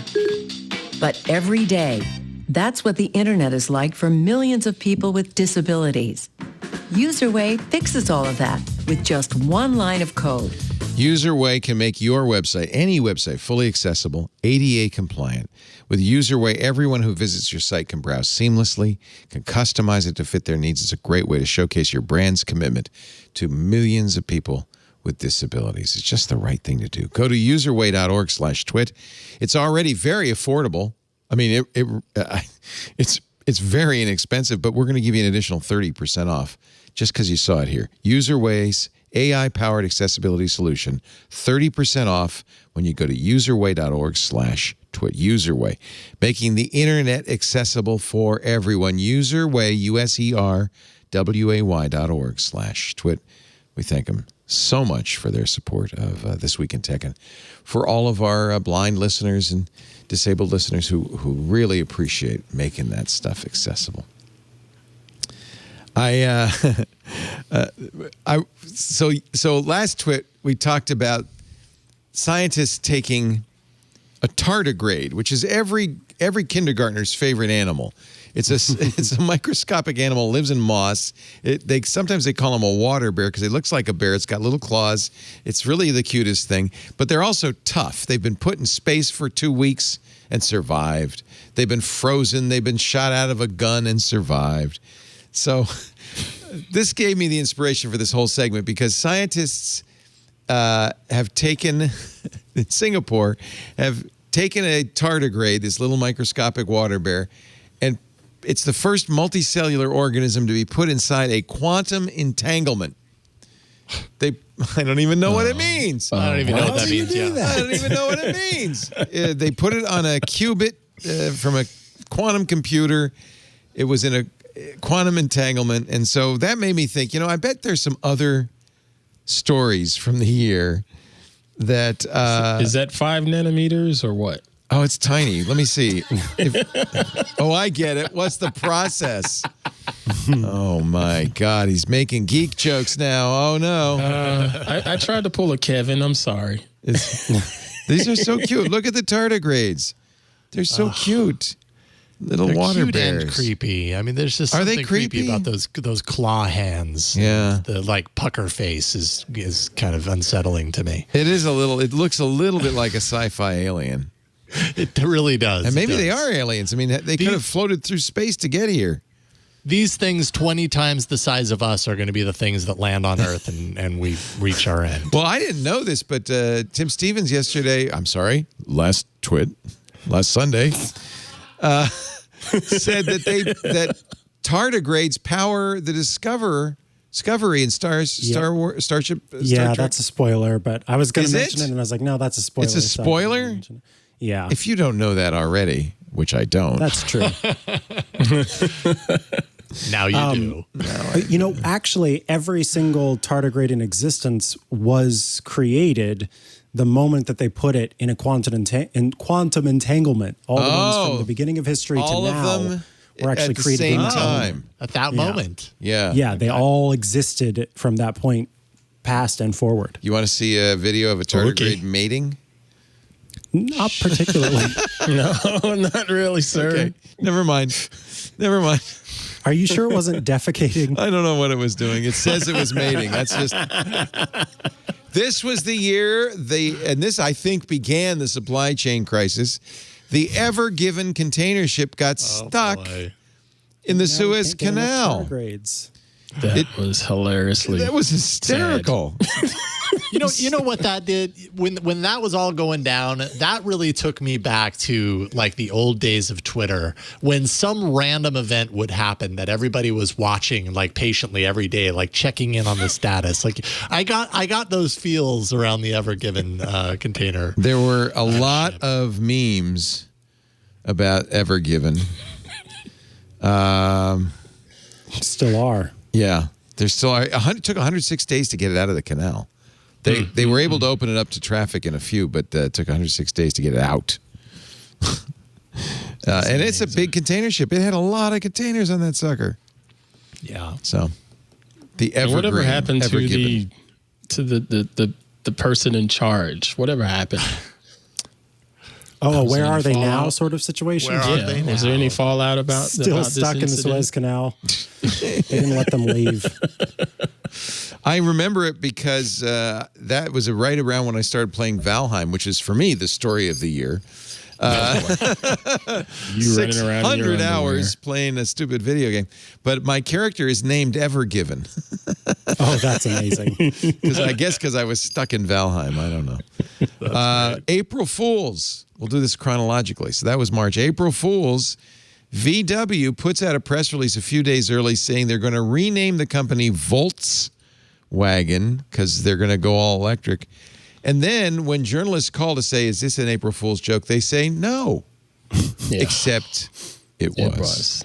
It was. Their stock Bad rate, move. they had a stock increase because of the decision. And so then that called in the FTC going, now we have to investigate this SEC, April Fool's prank because you may have tampered with the marketplace.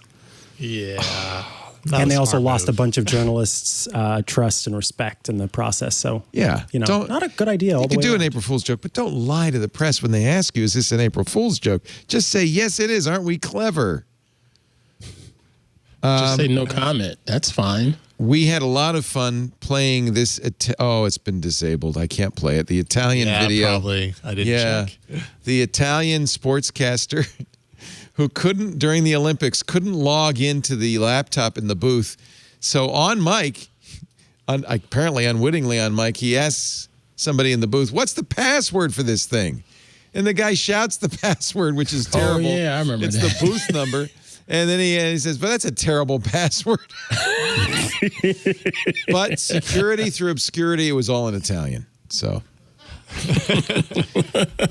Obscure to us, anyway. I will translate. It was during the broadcast of the Turkey-Chile volleyball game. Turkey-Chile. That sounds like something good. I do like turkey chili. The Turkey-China volleyball And game. there goes our Turkish and Chilean fan base. He says, and we had, I think Carolina Milanese was on the show during this, so she was translating. Do you know the password for the computer in this commentator booth? He asked. Oh my And when God, he those was are Italian told listeners. that it's based on the booth number, he said, Italian profanity. It was too hard to call the password Pippo, Pluto, Topolino. Turns out the password was booth.03, which was in fact the name of the booth. Lord have mercy. Ma porca miseria, he concluded, using the popular Italian swear word that literally means a pig's misery. Anyway, I don't think any security breaches as a result, but if you're ever in booth 03, now you know the password. Go right ahead. Can I amend my story of the year? Yes. With Miss Milanese speaking Italian on Twit. I love Oh my her. gosh. Isn't that great? Oh, she's so great. Made my liver quiver. And you didn't want to see tardigrades mating. I'm out of here. Astros. Did they release this Amazon's Astro robot, the one with the extending neck? Oh my God. This was this was ridiculous. Did anybody buy this thing? Somebody ordered it. I thought you did. No, so I put my name down for some of the other things, but I never put my name down for that one because I just think it's a foolish product. And also, there were several people who had reportedly worked on it who were like, yeah, no one needs to put this in their house. It will literally drive off of stairwells and try to it throws kill itself down the stairs. Yeah, it'll throw itself down the stairs. Still available by request. Oh, you can ask for it. You can request, and it has to be granted. The idea is it will patrol your home and spy on your kids. And I think later on this video, it discovers a problem in the kitchen. Oh, no, that's how it charges. It goes and it charges, and it sleeps. Look at the little eyes go to sleep. Oh, that's so cute. Humanized it. If you hear a noise in the kitchen, no. Now it's just macking on the teenage daughter. Scanning. Oh, there it goes. Here it is. Here it's going. It's running off to the kitchen. My favorite part is when it raises its periscope to look around. Oh, that's so creepy. And I can turn on the sound. Can I? It's going in. It hears. Oh, there's a mess in the kitchen. It's raising the periscope, showing you a picture of, and then he presses the alarm button, and the raccoon scampers away. While grabbing goodies whatever in it was, a hands. cupcake. Yeah. With goodies Now, in by the hands. way, does the robot clean up? No, because it can't. No. It can't Nope, do exactly. anything except bring you a beer. If you put a beer in the cup holder on the robot, it'll drive around with it. So Robots have This a long isn't ways rosy. to go. this is not rosy. No, it's definitely not. This is nobody's idea of a good idea. Amen. Wow. That's also the title of this episode. Yes, exactly. No, I already know the title. Oh, good. Smitten by Smitten. 2021. Smell the funk. Finally, the story of the guy who accidentally swallowed his AirPods. Turns out he was sleeping in them, rolled over. Oh, no. And groggily, he says, I moved my phone off the pillow and removed the wireless AirPod headphone from one ear. The other had fallen out, and I couldn't find it. Still barely awake, I padded to the bathroom for a sip of water, but couldn't swallow properly. A clue. My throat... My throat filled with water. A clue, but wouldn't go down. I had to lean over the sink, let the water drain out. Oh, my goodness. That's scary. It was bizarre and alarming, but I was so tired. What did he do? He went back to bed. I'm bad to sleep, like most dudes. I can't swallow. right. There's So- something in my throat, Exactly. but I'm going to go back to bed. That's so frustrating to me. The wife says, call the doctor, honey. He says, no, I'm fine. I checked most again for the dudes. missing earbud in the morning. I used the Find My AirPod function on my phone, which makes the headphones beep, but the batteries were flat, so they didn't beep. Still couldn't swallow. A clue. Anyway, eventually, after another mouthful of water comes straight up, he begins to wonder. It took him like all day. I'd also become aware of a faint pressure in the middle of my chest. He goes to the doctor, and they give him an x-ray, and the doctor's expression when she returned was priceless. I bet this dude doesn't eat breakfast. Right? Obviously not. Well, I'll be damned, she said. She led me to her workstation, surrounded by my medical staff. On the screen, a cartoon clear image of my ribs parked between them at 45 degrees. The missing AirPod. You solved the Kinda mystery. terrifying. Okay, Clue. even more terrifying.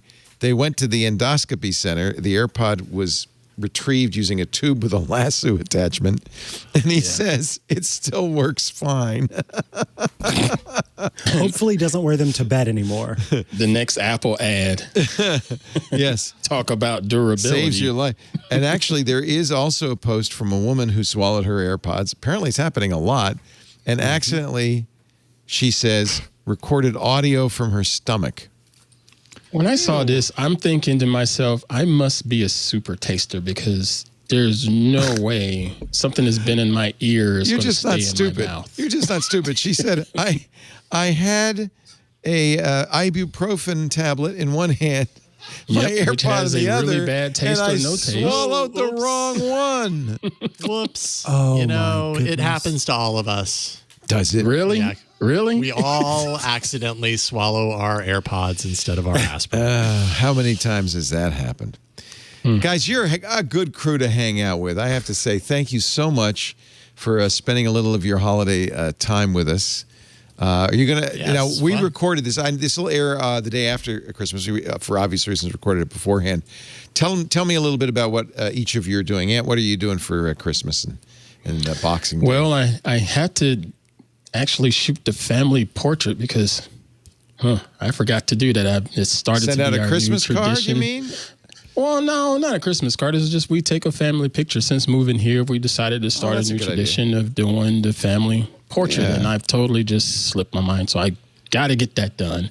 And otherwise, just going to be sitting on the butt groove of my couch and having whiskey and beer. Will that be on your Instagram? Or is it private? I guess I can put it there. I don't think I've ever done put it on Instagram, but I guess I should. Well, Ant underscore Pruitt. Yeah. on yeah. Instagram. Yeah, he's a pussycat. He just looks scary in that picture. Do you guys I don't look scary in that. Do I really? create little bit. dominate? Little That bit. dominate. That looks pretty scary right there. You don't celebrate just- Kwanzaa or anything like that? That's my happy face. That's your happy face. I wouldn't want to Yeah, meet I was that in in a a good dark mood. alley. Holy cow. Did you steal my nunchucks? Hey, well, if on the You right swallowed beat, my you don't wanna meet me AirPod? in a bright alley either. I wouldn't want to do that anyway. No, we love you.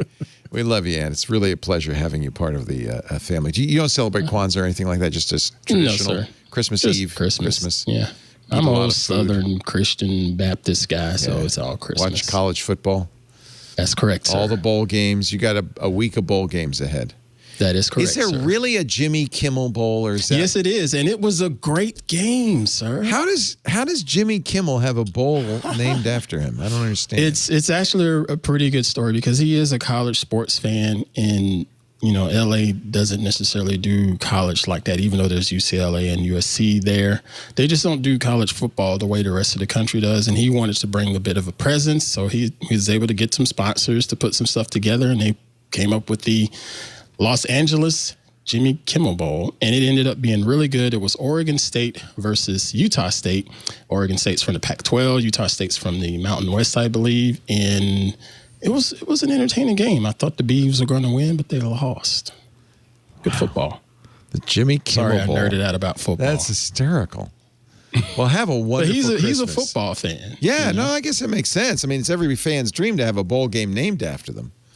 He even had his own little sandwich served there, a special sandwich served there with Italian beef and stuff. The winner, they didn't get a trophy. They got a big golden wrestling belt instead. That sounds like Kimmel. I mean, he had a lot of fun with it. It was great. Wrestling belt. Oh, my God. It was great. Have a great holiday, Aunt, and Thank you, Merry sir. Christmas to Queen Same Pruitt to and to you. the boys, the Hardheads. Thank you. Sounds like Same you got a here. band there. Queen Pruitt Yeah, and the I do. Hardheads featuring Ant. That's right. The man featuring Nice. the manager, Ant. Ant. With Ant on drums. Coordinator. At least beating the skins. Jason Howell, you've got two little girls who are very excited about Christmas, I'm sure. Oh, absolutely. They can't wait. The grandparents' big box of gifts was delivered the other day. So now the tree has a man. bunch more presents underneath. They can hardly, hold themselves from tearing it all open. Now, I asked Ant about Kwanzaa. I got to ask you about the white people's holiday, Festivus. Festivus for the rest of us. Do you celebrate? Do you have the feats of White strength? people's holiday. No? I celebrate it all. No. Let's just say no.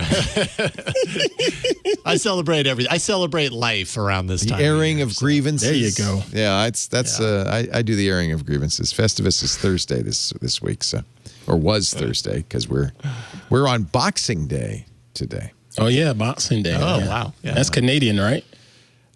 You know, I think so. UK. I think it's all so. UK. the story Oh, is it? apparently is, Oh, UK. it's kind of embarrassing. Isn't it with banks? No, it's the lords of the manor would box up all the food from the Christmas feast that they didn't eat and distribute it to the peasants down in the village. And serfs. Yeah. So it's not a day we like to think about, us gotcha. white folk. I prefer to think of Festivus. Nothing to celebrate. Have a great that, right. Christmas to you and yours, Jason, and give big hugs to the kids. Will do. They are Thank at you, the Leo. perfect age Yeah. for Christmas. It's just the best Yeah, time. it's great. We're going to do our Christmas here, keep it low key. And then a few days later, we're hitting the road to Big Sur and we're going to be camping Nice. for New Year's. We've never done that Oh, before. So. I did that once in my youth. It was the Ooh-wee. coldest night I've ever spent in a tent. It was Yeah. horrible. Yeah.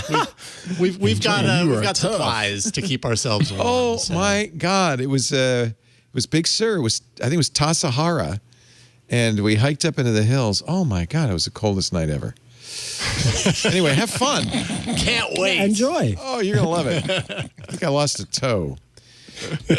Micah Sargent, your plans for the holidays? Well, I celebrated my birthday yesterday. Happy birthday! I Happy forgot. birthday. I meant to say happy birthday to you yesterday. Happy Thank birthday you. to you. Belated. And What'd you do to for celebrate? Anything? Actually, there's not a whole lot to do right now. So Sebastian not. and I just chilled at the house and December I had some 19th, if delicious people want to know, snacks. that's Micah's birthday next year. Yeah, for the Wikipedia. There Yeah, you go. put it in the Wikipedia. We're going to celebrate. That's great. How old are you, Micah? Come on, you can tell the truth. I'm not going to say. You're a youngin'. I'm not going to tell the internet, but yes, I am. I am on the younger side. You for did sure. not turn 40. I did not turn 40. That's what the Slack said. Yeah, Can't that trust was a the joke. Slack. I totally fell for it too. I was like, He's a young-looking 40. He's not 40, a really young-looking 40. Okay. Are you gonna? Do you have a tree? Did you black put up don't a tree, crack. Micah? No, because we're going to be going to Sebastian's family's house for fun. Christmas. Nice. So it'll be a small little group getting together. And his aunt is like the biggest Christmas fan in the universe. So it'll be a good time. Christmas in Ukiah. Yes, indeed. Wow, you remember? That'll be fun. Oh, it's pretty up there. Yeah. Well, I wish you all a wonderful holiday. We are so glad. I love doing the holiday episode just because we can relax and have a little bit of fun. And it's just extra special to have it with our in-house hosts. We have such great hosts. You guys are all wonderful. We'll be doing next week. We will be doing a best of. That'll be the January 2nd twit, and a very special twit January 9th. Was we looked back this episode on January 9th. We look ahead with a futurist, a science fiction author, and a player to be named later. That should be a lot of fun. A twit is usually, this time we pre-recorded, but usually is every Sunday, 2:30 Pacific, 5:30 Eastern, 22:30 UTC. You can watch live at live.twit.tv, chat live at irc.twit.tv. You know who I really owe a big thanks to? This was the year we launched Club Twit, and it has been a huge success. I think we're almost... And is it almost 4,000 members? I think we're nudging close to it.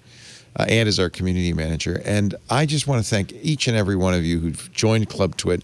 I know we thought the benefit would be, thank you. The benefit would be the ad-free shows. I think it's really the community in Discord and the fun stuff. Hands we put down, on it's Discord. Yeah, I think the Discord is amazing.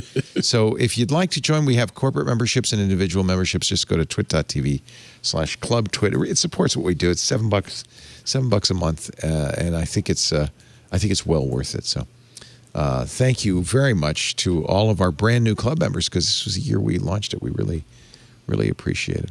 After the fact, you can always get all of our shows, even this one, on demand at the website, twit.tv. There's a YouTube channel.